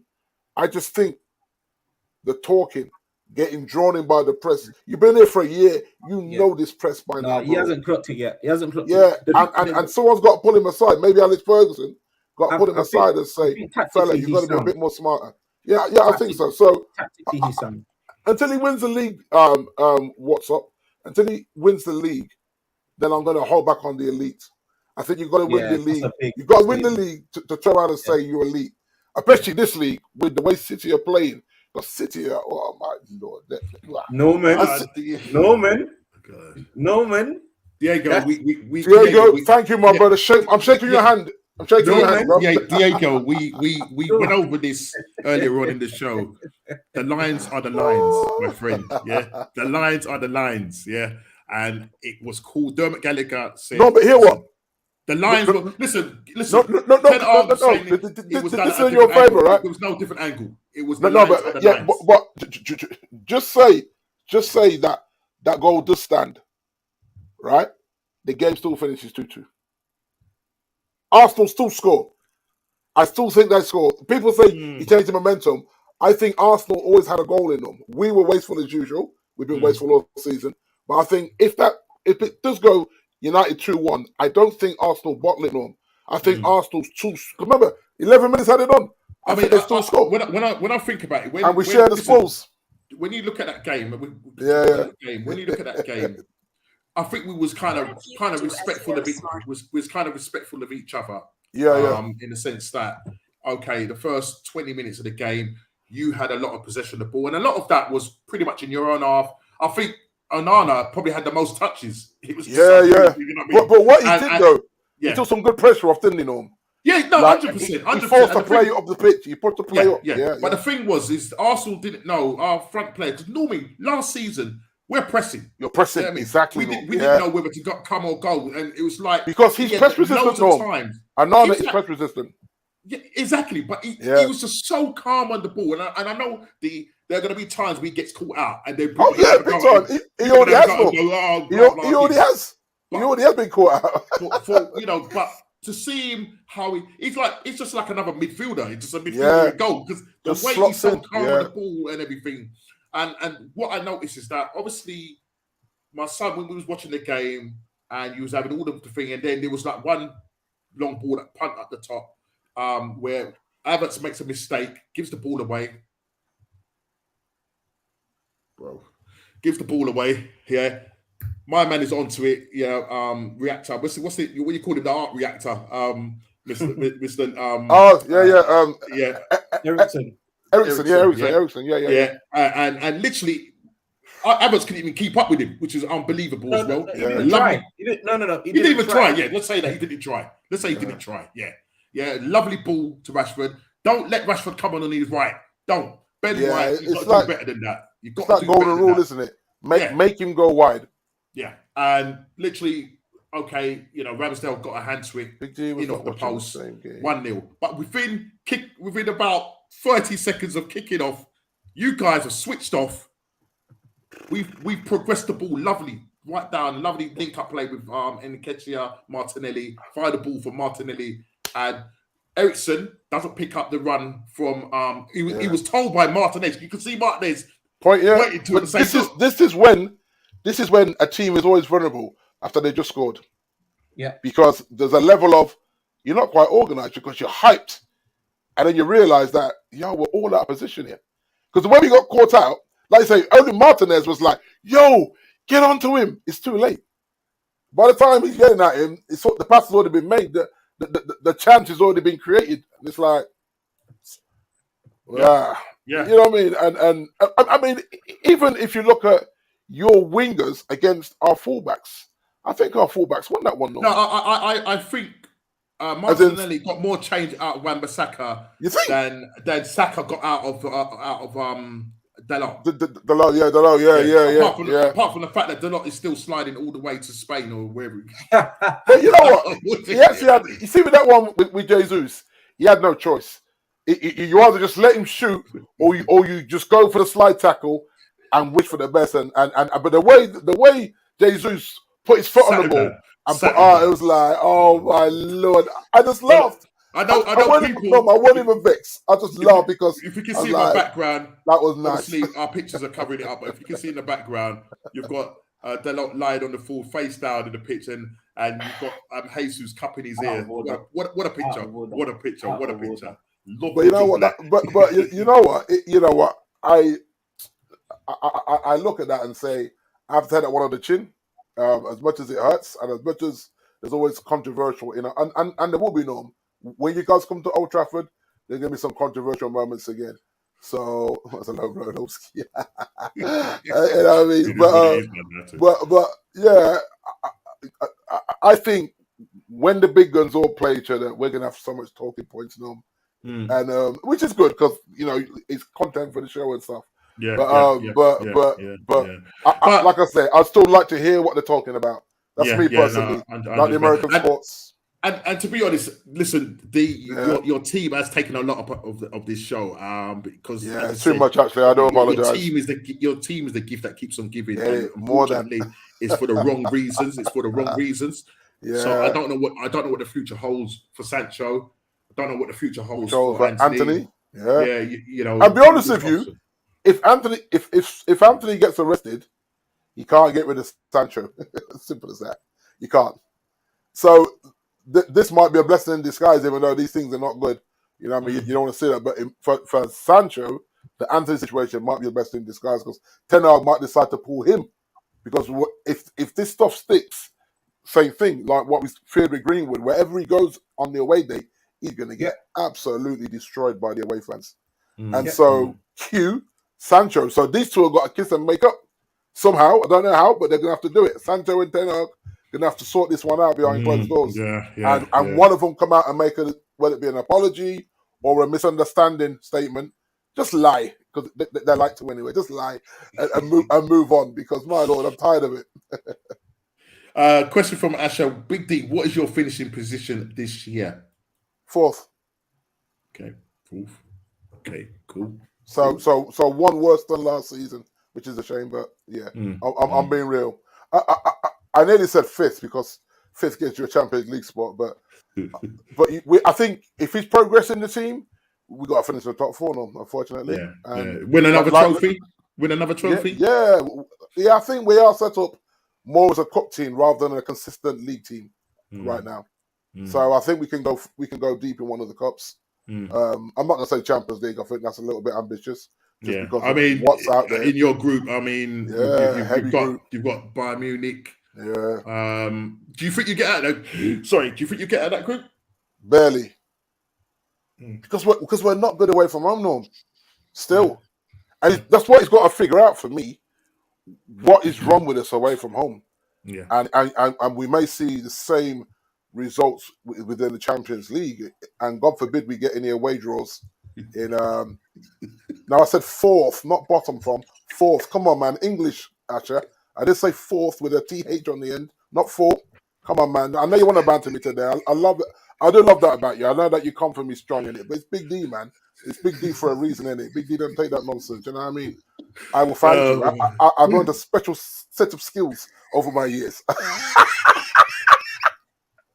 Nah, I shall play with you, man. Sleep good, man. You're not going to wake up with Big D at the bottom of your bed. That's all right, man. You sleep good. Sleep good. Listen. I think we're both in agreement there, Diego. Ivan Tony, but you know the mad thing about this, D. Listen, we've got money as in the room, so we did just. No. You know what I mean? Yeah. You have to remember, these guys need a striker. You can say all you want. These guys need a striker. They need we need a striker. We need a striker of that ilk. You know, the guy's an all-round striker, holds up the ball, runs the channels well, strong, brilliant in the air, takes fantastic penalties. Now, you know, listen, Chelsea, if they don't back up their ideas, Nottingham Forest 1, Chelsea 0. Wagwan, Ez, talk to me. Cool. Do you know what? The reason why I'm not here with my glasses, by the way, just back in context for everyone, when Norman was very excited about his result on Sunday, he said, am I coming with my glasses on Wednesday? And I decided to let that comment go over my head because he was enjoying his moment, you know. Absolutely. And you know, and I didn't react. You know, a part of me. You know what? I'm really proud of you, Ez. You was very calm. I was very calm. I was letting you ask. You Arsenal fans deserve it. Yeah. Thank you very much. You know what I mean, you trusted the process. Yeah. But guess what? Let me give you everyone in here some reality checks. Yeah. Because everyone in here wants to banter me. You can't banter me because you know when you reach rock bottom, yeah, you can't go no further. But you know what I mean. There's no further, so you can't damage me no more. And that's what's gonna make me dangerous here. Because hear what now? Hear what now? You get up and we fall down. It's not too far to 20th from 12th place. It's not too far. You know what I mean? It's not too far, so I can't drop anymore. But I have to accept that this Chelsea side is not finishing more than 8th this season. More than 8th. The 8th will be a good season for Chelsea. And the more that I can accept that, the more that you lot can't get to me. Yeah, because hear this as well. But I will trust the process because last season under Potter, we would have lost 3-1, 4-1 against that same Nottingham Forest. We would have lost by far. Yeah. At least I can walk away from this game saying that we took 21 shots and just couldn't find the net. 21 shots Chelsea took to their 6 or 7. They had 6 or 7 shots. Yeah. You sound like us, Ez. Bro, listen to me, D. We are -2 in goal difference, you know, already. -2, you know. Come on, man. D. Anyway, we had 76% possession of the ball and couldn't find the net with 21 shots. What does that tell you? We need a striker. Yeah, you need a striker. Yeah, clinical. I've been in discussion in this room, but if anyone needs a striker right now that can find the net, would you take Ferguson for Brighton? We'll be at Brighton next year. You know it. For 150 million. You know it's gonna. You know it's gonna happen. Yeah, for Evan. Yeah, if he has a good season and bangs like 25-30 goals. What a great actric this week. What a great actric as well. And you know Chelsea's on these youngsters right now. Yeah. Tony Bloom is sitting there right now, just like. Yeah. And just the joke is he is. Wait. It's not better. This is for real. And they'll go and pick up someone for 4 million or something. It's a joke. Do you know what I mean? Like there was jokes going around because they signed a new midfielder to replace Caicedo, and people were making a joke that Chelsea might as well get in there and intercept it now because we'll probably buy him in 2 years' time. Do you know what I mean? But okay. So I have to address this as well. You know, in a way, I'm happy, guys. I'm happy that money doesn't equal trophies because I tell you what, if we could spend $1 billion and we win trophies, you lot will be in here telling me, "Oh, you lot bought the league."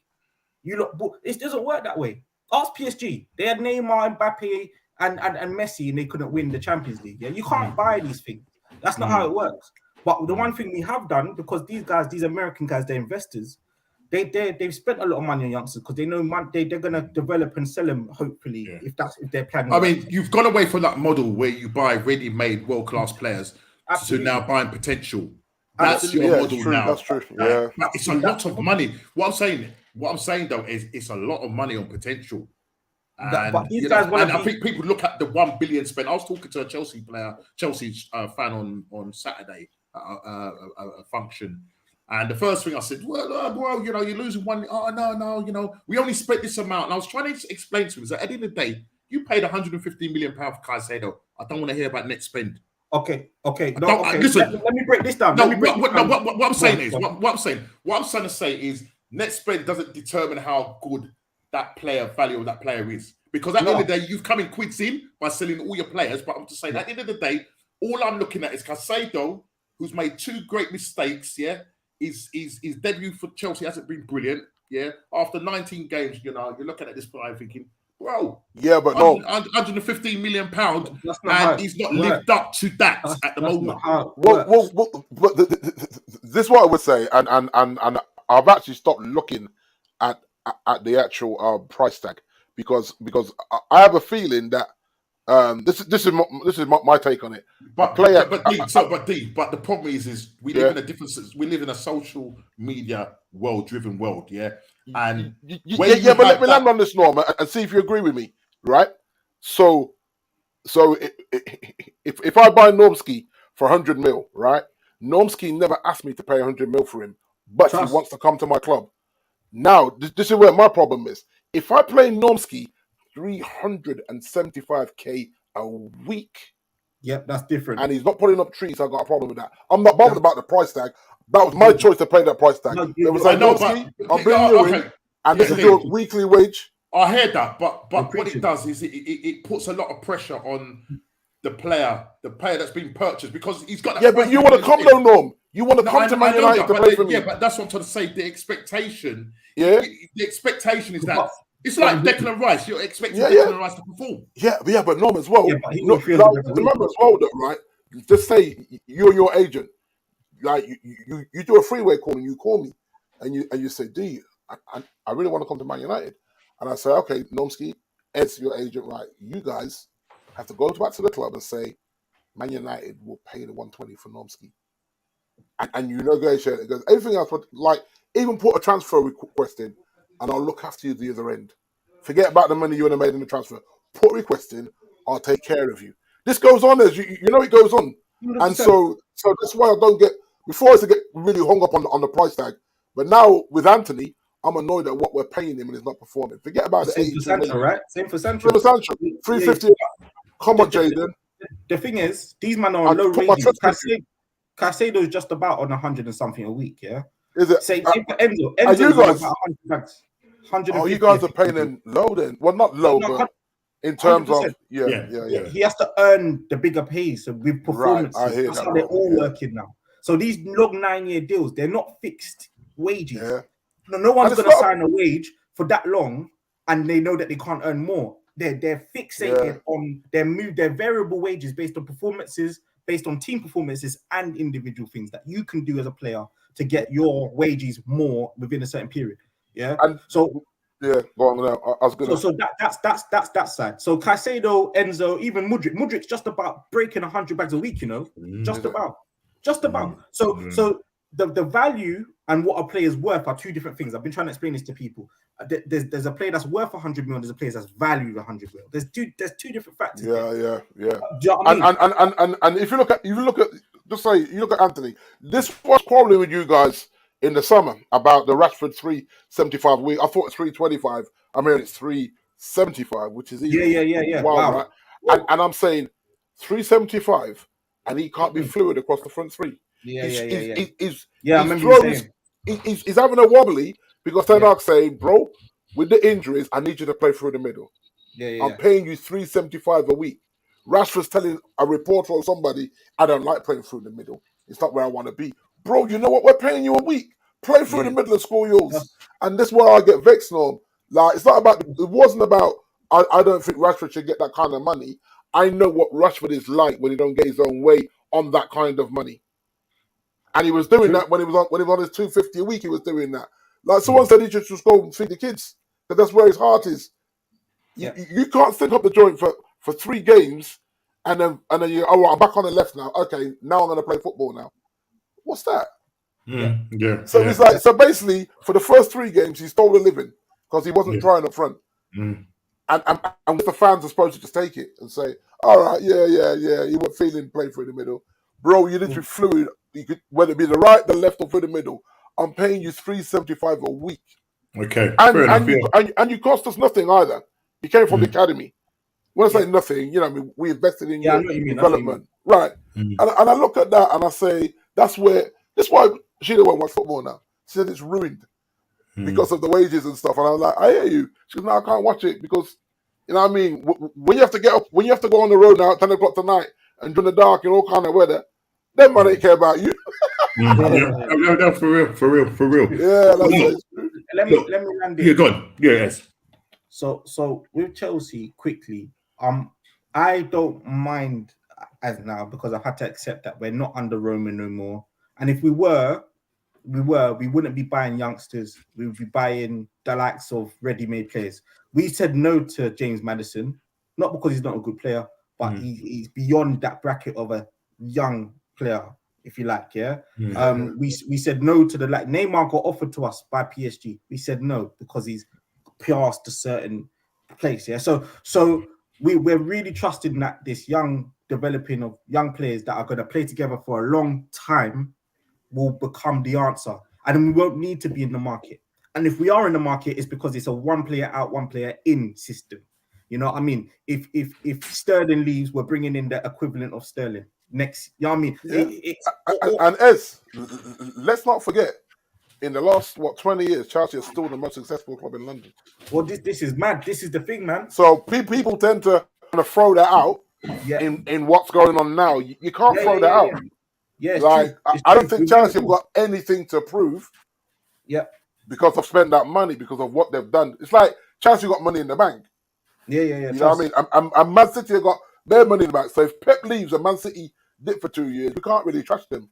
No, they've got their money in the bank. That's the truth. And they would probably keep the bulk of that squad and get a manager. I'm not saying he'd be as aggressive as Pep, because Pep is intense and aggressive. Yeah, but a manager. You imagine if Ancelotti went there, he's balling out with that squad. Yeah, easy. You know what I'm saying? So it's not but this is the difference, though. Talking about coaching, then, is that last season under Potter and Frank, at least I could see a pattern of play under Poch. We're dominant. There's not one game we haven't looked dominant, even against Liverpool. Yeah. There's not one game. It's just. You actually should have won that game. You should have won that game. Liverpool. Even against West Ham, we missed the penalty. The game changed. We just haven't put the ball in the net, and that's a completely different story to last season. Last season, it was where Kepa had the ball more than my midfielders. You know what I mean? Seriously. So I can work with this. Is what I'm saying. We're not getting the results right now, but I believe they'll come. WhatsApp is saying Salah on about 350 million a week, but he performs. Let me tell you something. If he was on 350 million, 350 million. I think not million. I know. Yeah. But this is the thing. Even though Salah is quite a few years older than Rashford, sometimes I look at that and say, that Rashford should be outperforming Salah because he got younger legs than him. And regardless of where he has to play, you're like, bro, he's got mileage on his legs that you don't have yet. Even though sometimes I find that Rashford, when his form was bad, was being overplayed by Ollie. Because I remember saying this, like, just drop him already. Because his form's bad and you're just burning him out. Remember, he played with a shoulder injury and whatever it was, the knee or hammy that he kept taking injections for. And so I look at that. But now I'm saying, you forced a hand for the big wages. Yeah. Right? You signed that new contract. Your brother was on it. Your brother was on United like a rash, holding them to ransom. Yeah. Jason cussed me when I said, sell him to PSG. Sell him. But I can't trust the board to take that PSG money and replace him properly. Can't trust them to do that. Because the Glazers are going to take their cut. And before you know it, I can't tell you where the Rashford money went. So that's the only reason why I wouldn't have sold him. Because I can't trust them to use that money and replace him with someone better. Like, I'm going in for Martinelli. I'm teething Martinelli of Arsenal. Listen, Paul Merson came at this week is going on to the Liverpool saga. Well, it's not a saga. Liverpool are doing really well. winning again against Aston Villa at the weekend. And Salah's on fire. And I suppose the question that I'll put again: Liverpool's positive start to the league campaign. Will the Saudis spoil the party? Sell him. Are you joking? They're looking at coming in with a potential bid of £215 million. Now, Paul Mercer came out and said, £200 million, you go and get Saka in the January transfer point.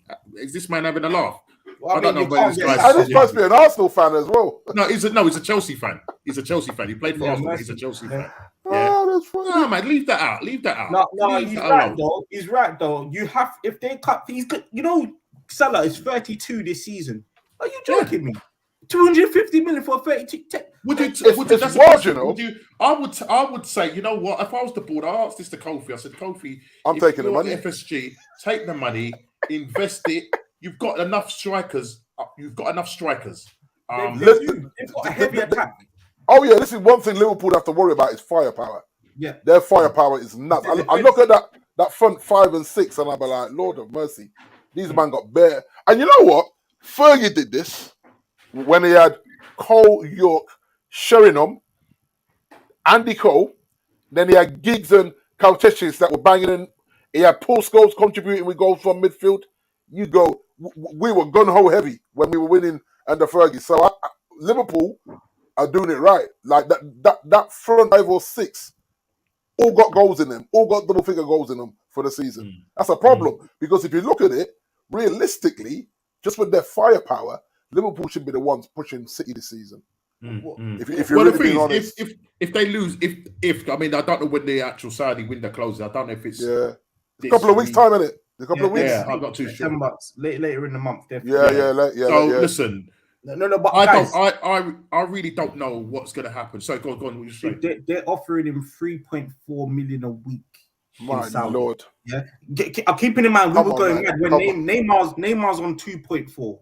They're offering them an extra million. Not per month, guys. Don't get it mixed up. It's per week. Yeah. How though is? How do you even justify that wage? Yeah, no, I mean, obviously they want him to be the pin-up boy. He's gonna be the president, isn't he? Plus, he's a Muslim as well. He's a Muslim exactly. As well. So that's why they're pushing it. And listen, there's still a few weeks to go. We're gonna have to watch his space. But if they do lose Salah, he's a big, What happens if he puts in a transfer request? Because surely that puts you over the edge. My Lord, yeah. And again, FSG looking at that 200 and.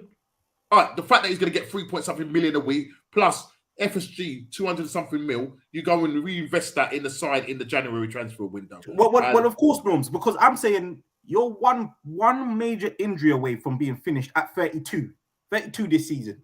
One major injury. Listen, 250 mil, I'll take that chance. Yeah. Because, come on, because imagine if he does an ACL. I'm not wishing on him. If he does an ACL next week, that's it. That's it. Yeah, they're gonna go through. Do you know what I'm saying? But these Saudis could be quite desperate. It's almost like they're doing business with monopoly money. Anyway, yeah. It's proper insane. It's like it means, as Diego said, money talks. Money talks, mate. Money talks. Just quickly, actually, Newcastle was a big team one time. Look at them now. What's happened to them now? Look, last season, Eddie Howe done a fantastic job with Newcastle. Obviously, right now they've lost 3 games on the bounce. Again, losing again this weekend. Who did they lose to? I forgot now. It was Brighton. Yeah, Brighton. Basically. Yeah. And I think Brighton could have scored more goals. And I think I'm sure in that game that was the Ferguson hat-trick as well. Newcastle were terrible in that game actually. That's what I would say, Norm. Yeah, this is what I'm gonna say is that this is only worrying because the Champions League hasn't started yet. Yeah. Like if they was in the middle of Champions League, then you'd be like, okay, they're not coping well with the Champions League, but they're not, and they're in a group of death as well. Yeah, and so people now are going to start looking at Eddie Howe and saying, "Oh yeah, 100%. Is he the right man going forward?" Yeah. Newcastle are a big club now; they got money. They'll go back in. Oh yeah, they're going to start getting itchy feet. They're going to be going, did you do? Do you know what I mean? And he's also, got to get some results under his belt quickly. Yeah, I mean, there's a couple of managers that are under a little bit of pressure, and I alluded to Vincent Company again. Yeah, Vincent, you know, -8, you know, no points, -8 goal difference. Points. My lord, he you know, you got to remember. Listen, what he was doing in the championship was great. The football was fantastic. Yeah, but now you're getting found out now. You're in the Premier League. His pants pulled down too often. You're far too open. His goalkeeper takes more chance than Onana, mate. I know. Yeah, do you know what's nuts is in the Premier League, we watch as spectators and go, he should be doing better. He should be doing better.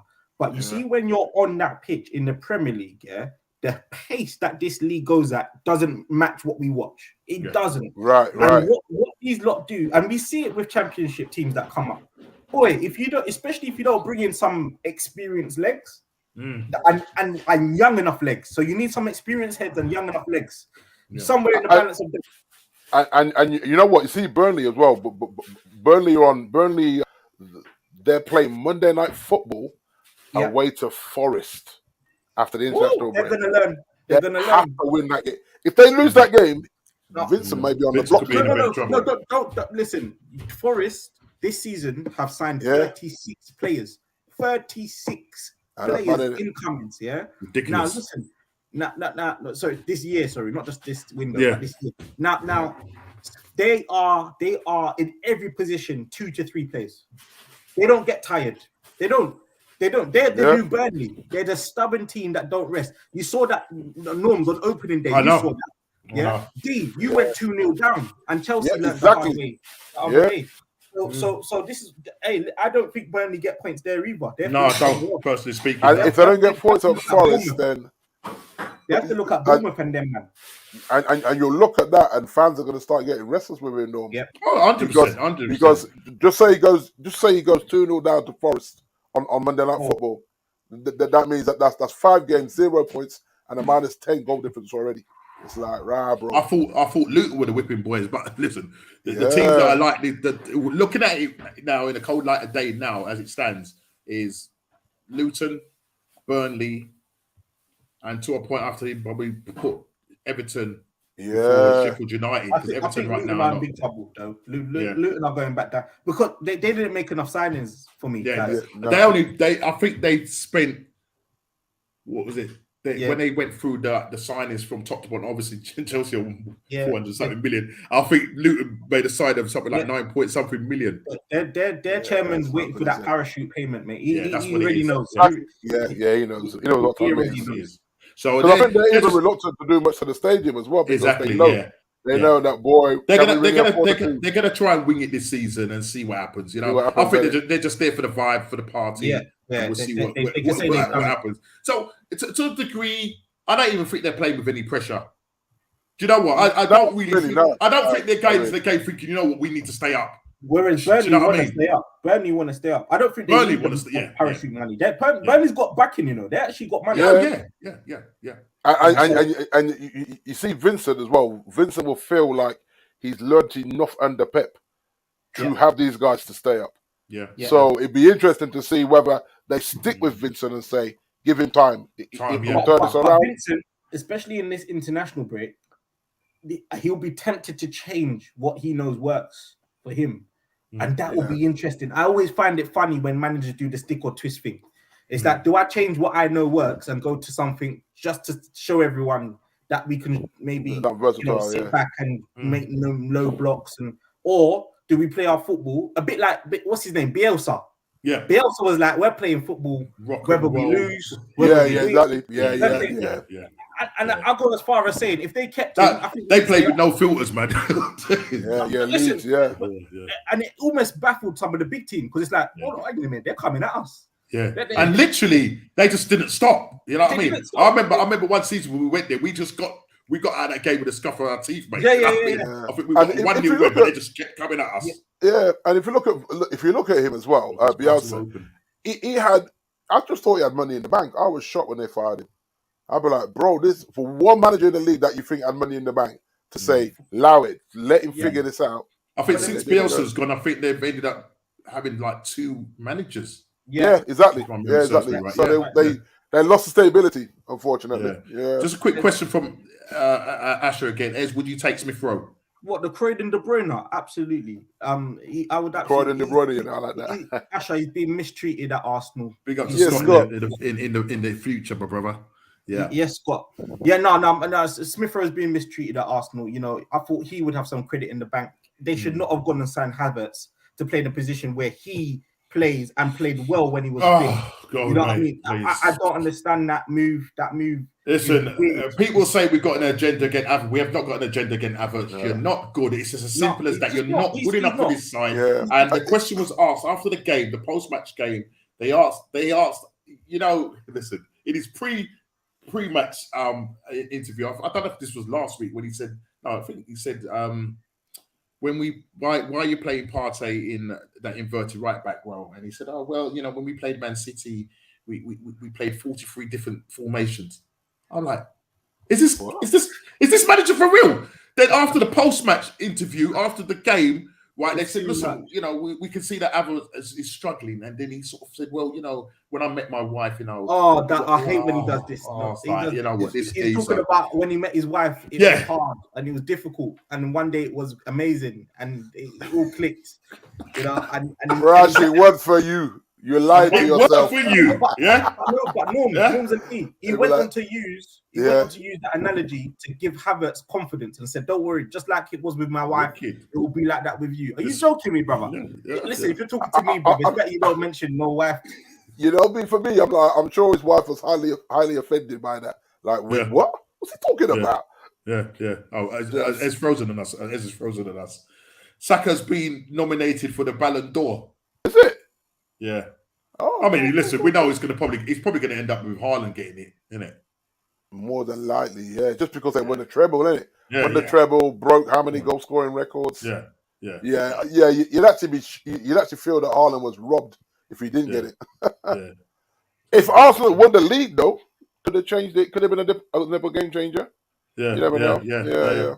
But you know what I mean. So we'll see what happens. I think Ez is frozen out. I don't know what's happening. He might have to come back in and go back out. But whilst he's messing about with his computer, we obviously discussed the Nottingham Forest Chelsea game. Nottingham Forest winning that game 1-0. Man United just doing what Man United do, playing in third gear, winning 5-1. Obviously, we talked about Man City. Sorry, controversial offside thingy. But listen, they go on and do what they need to do. The controversial made it 2-1 right now.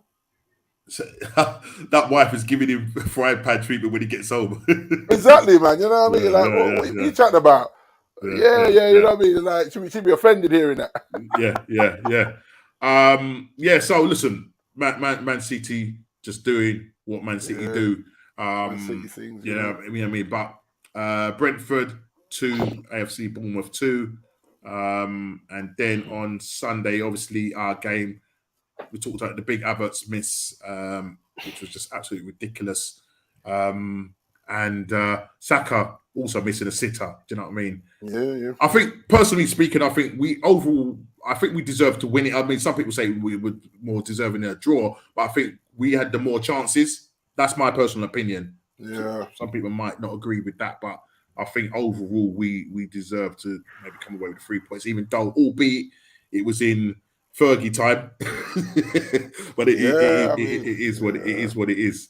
And then we move on to I think that was it. I think that was all the games on Sunday. I think because there was no games on Monday, and that was the games on there. So, what's he saying?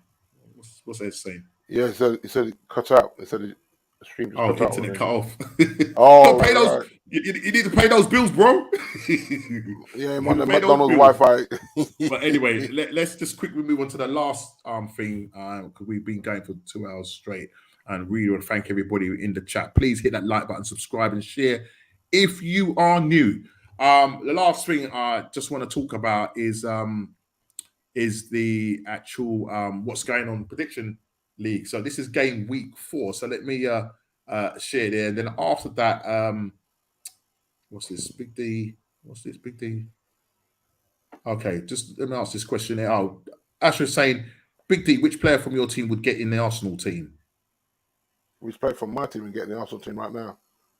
The goalkeeper. Martinez.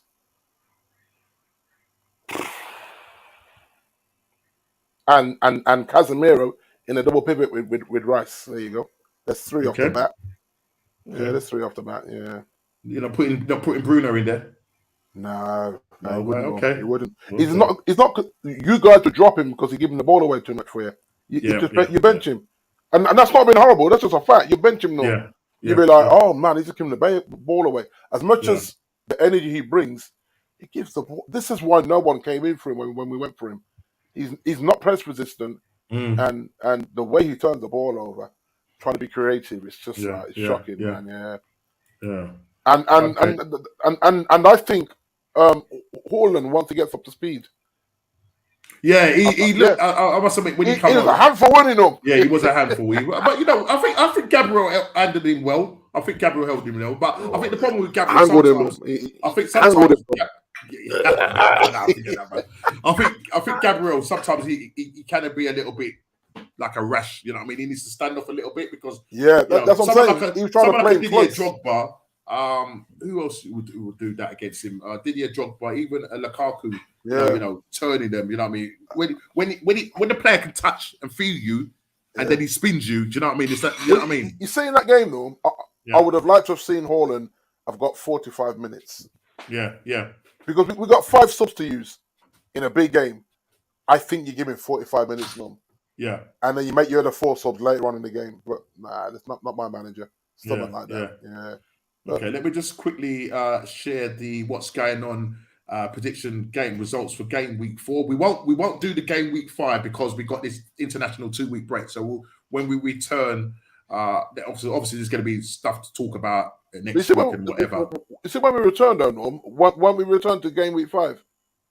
But what I'm trying to say is that I'm not gonna do it until the following week when because there's no point predicting now. So as you can see, I'm sitting still in the Champions League position now because there's 5 places this season. We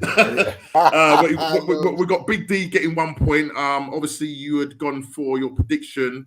I believe it was Crystal Palace, was it? The Luton game. Yeah, I think you went 3-0. And they won that game 2-1. 2-1, yeah. So I get the result, but not the score. Yeah, you get the result. Ez also he went for. I can't remember what team Ez went for. I don't know if you could just check that out, D, on the WhatsApp. Just going back to Wednesday, and the actual scores. Just quickly. What was that? Right, so let's have a look at that. So Saturday, what did Ez go for? Was it? Did he go for? What did he go for? I can't remember what Ez went for. I can't even see. Well, but he got to put. You'd have to probably go to. I think he put his score line in on Wednesday. Yeah. What did he put? Thursday. I don't know. Possibly. I think it might have been Thursday when he put his score in. I can't remember what it was. And whilst you're doing that. That's what Scott has said about Onana having more progressive passes than the midfield. Bruno's not of United quality of that makes a captain D. That makes a captain. That's from Scott. I have to agree, Scott. Yeah, but it's almost like who do we give it to if Bruno doesn't give? You know what I mean? Because Luke Shaw can't stay fit. Varane can't stay fit. I think Varane would be a good captain. Yeah, and you've got a red card in Martinez and Casemiro. Yeah. And then you give Rashford the captaincy, his whole game drops because of the pressure of being captain.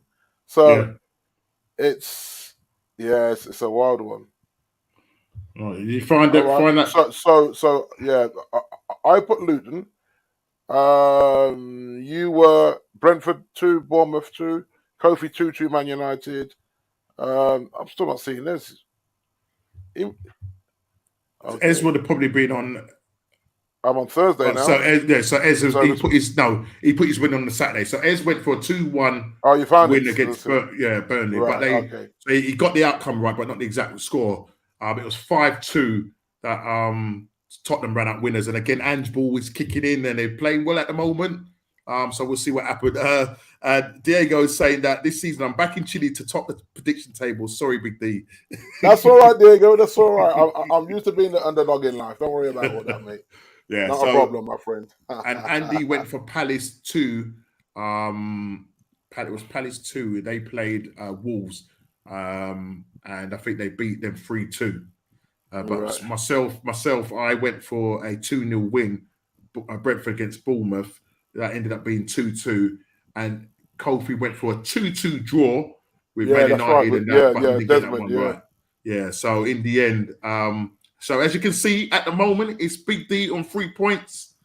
Ez on 3 points. So Ez should be happy when he sees that, and when he has a replay and looks back at that. He hasn't seen this live. Right. And then you got Chile on 3 points, Kofi on 2 points, and myself on 2 points. And that's just because of alphabetical order there. Yeah. Just let me get that one in. WhatsApp is saying Tottenham need to be winning something with the way they're playing. But every dog has its day. Laugh out loud. Eze was my man of the match. Yep, played really well in that game. Fantastic. Watch that game. He did play really well in that game. So it was a really good game. So we will be looking to do now the what's going on shout out for the Premier what's going on Fantasy Premier League. So I'm gonna add this. I think I can add this. Yeah. I just put it in there, Norm, so you can add it. There you go, mate. Okay, there you go. Yeah. So D, over to you. Let's have your big shout out, please. Right. So again, I think this is Chile's man, Richard Tuck. Yeah, this guy's balling out right now, man. 79 points this week. Also, we've got to give a special shout out to Adam Weaver in 5th, because he had a whopping 98 points now. Wow. I'd have been gutted. Mate. 2 points off 100. My Lord. You know what I mean? If you see us, guys, we're slowly creeping up. You can see Kofi in 8th. So he's jumped a little bit. I've jumped a little bit with my 82 back in 10th. So I'm back in the top 10 for now. Can we have a shout out for Malcolm X? Malcolm X. Yeah, man. She's quite proud of herself. I think she was sitting in 15th place, but I think she's moved up to 12th. If my guess is right. Yeah, because for some reason it won't let me slide the thing down, Norm. You know. Right. Okay. So yeah, but I'm gonna. Are you able to look it on your phone? Yeah, I'm on my phone. Yes, Malcolm X with a beautiful 86 points. She outscored me. You outscored me, Jay. Yeah, man. Big up yourself, man. Big up to Jay. So that catapulted you into 12th and got you on 202 points. So very good, man. Yeah, so it's shaping up. This what's going on Premier League fantasy is shaping up. It's good. We have propping up a guy called we have Leo Nelson at 16th, propping up 157 points, and then we have our guy Chile on 15th. I don't know what's going on with Chile, you know. Chile is 15th. What on, bro? You know football. So Jay's jumped above him. So big up to Jay. Yeah. And above Ez as well. Jay's above Ez as well. And to be honest, Big D, when she started this, you know, and people in the chat, when you do, you know, she's kind of new to this fantasy Premier League thing. And when we asked Jay, we said to her, Jay, how much have you got left in the bank? She said 14 million pounds. We said, what? And I started laughing. I was like, that's too much money.